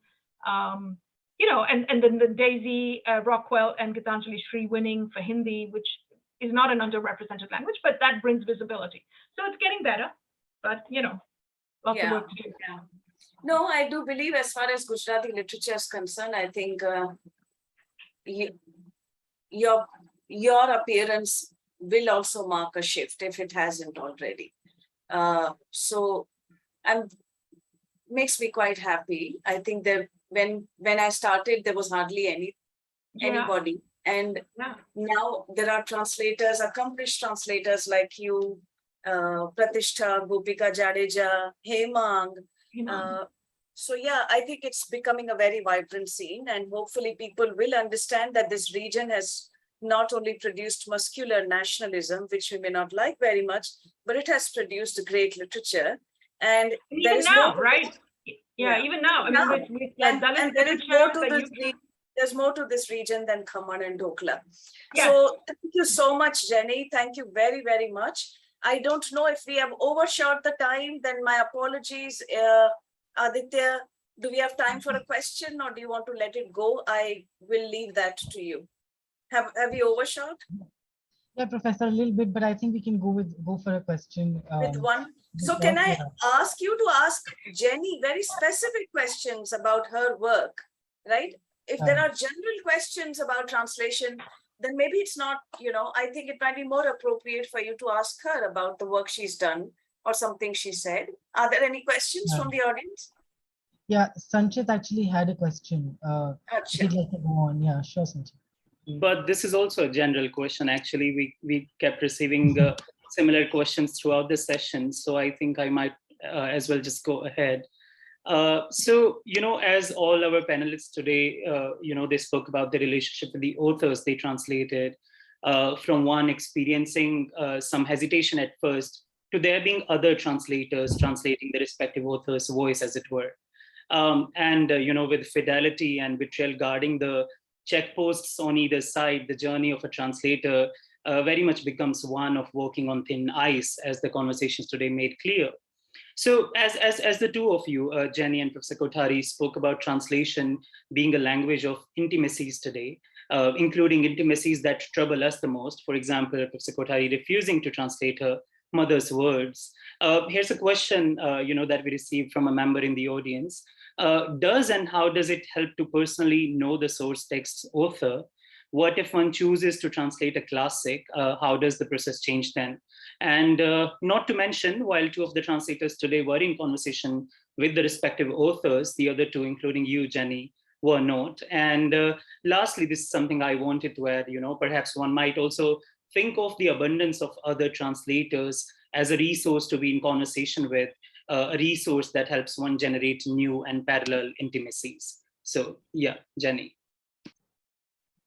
Yeah, I mean, so I think there's kind of two questions in what you've just asked. So the first one is about the difference between translating between contemporary and classic, right? Yeah. So I mean, I started with what we would call classic, even though it was early 20th century. I'm currently translating what we would call contemporary, which is Varsha Adalja's Crossroad, which is contemporary, but given the time it's written, but it's historical fiction. What I found with classic is that I had to do more research. There were references that Dhumketu would just in passing mention to certain things that he would expect his readers to know, right? And that probably have fallen out of misuse. There were certain folk tales that he referred to in passing, metaphorically, and I would have to go on the hunt and research. And so I think I like that, though. I enjoy that. That for me is part of the fun of translating. So I love when there's little things like that I have to go do. He also used to love footnotes. He was a big fan of footnotes. I've actually kept a lot of his footnotes in here, even though people don't like that. So I think there are things about classic literature you're going to find. The voices are difficult. I'm inhabiting different worlds. There were some stories I was frankly uncomfortable with as a, feminist contemporary woman, very westernized, and I'm reading about certain things. But I approached it as a reader and as a literary critic, knowing the stories are of their time. I'm not going to, you're going to find, like Emily Wilson in her introduction to Homer's Odyssey writes about this. She says she's not going to try to put in feminist reading into something where it doesn't belong. She's going to do the translation as it is, and that's what I try to do with Dhumketu. With any classic work, that's what I would do. What was your second question again? Just this bit only, how the process changes, but that's a comment that I was adding towards the end, because we did speak about there being other translators, if not of the same author, but of texts from similar genre, and how can we look at the possibility or the abundance of there being other translators and translations as something that can generate new intimacies, parallel intimacies, as it were. So you're talking about other translators. Munshi, whom Rita Kothari has translated his entire trilogy, the Patan trilogy, was a contemporary of Dhumketu's, right? But they were very different writers. They were very different writers. In fact, there are a couple of novels that they have written that focus on the same part of history, the same characters. Oh, totally. Absolutely. Yeah. And so it's always interesting to go read those and compare how they're different. So if they're going to be different, then of course the translators who are translating their works are going to be different in their approaches. Yeah. So my approach with Dhumketu is going to be different from Rita's approach of Munshi, and you've written about that in your introduction, Rita, to the Patan trilogy. So I think you're trying to be faithful, if faithful is a word. I don't. But you certainly loved Dhumketu more than I loved Munshi. I didn't love. Munshi's a problematic person to love. I love many writers that I've worked on, but yeah, I mean. He's you were very upfront about it in your introduction that we don't, you and Abhijit, that we don't agree with. We didn't agree, and we said okay, whatever. So yeah, I think we've there's a lot more actually we could converse and so on, but this is the Ashoka Center for Translation. It exists precisely to start and to continue conversations. So I'm hoping that Jenny's association with us and that of Desi Books will continue, and maybe we will have a session on Siddharth Jaisingh from Munshi's and Dhumketu's point of view someday. I think I'm going to wrap up this part of the session. Yeah, thank you so much, Jenny. Thank you all of you for coming. Thank you. All right. So Aditya. Whoever had control. First of all, I'd like to once wholeheartedly thank the both of you for taking us through the trajectory of your translations of intimacies, kinships, critical engagements, linguistic context, so much more. And as someone pointed out in the audience, I want to bring that. It's lovely to hear both of you talk about this, especially because it's Women in Translation Month, and we're talking about kinships of women and betrayals and all of those things. Now, of course, because both of you are here, I'd like to welcome you to conclude Jenny, who's the founder of Desi Books, and Professor Kothari, who is the director of Ashoka Center for Translation, to reflect on the conversations that we had today and what they mean for translation in India.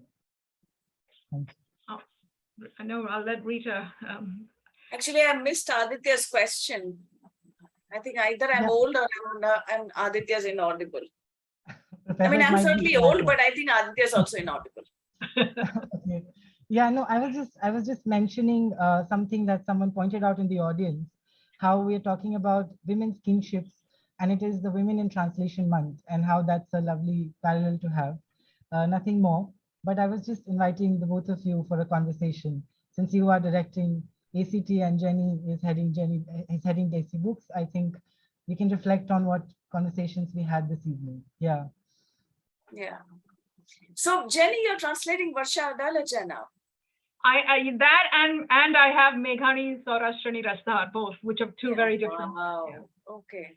But so the Meghani is something more difficult. Varshaben's autobiography. Well, no. The Crossroad is her historical fiction from 2016. Right. Oh, that's the one you're doing. Right. Yeah. Okay. All right. I think we could wrap up here, and I know it's the early start of the day in some places. For me, it is post kind of dinner. So I think we'll wrap up here, and thank you so much. Thank you all for attending, and stay in touch with the Center for Translation and with Desi Books. Bye-bye. Yes, thank you all. Thank you very much.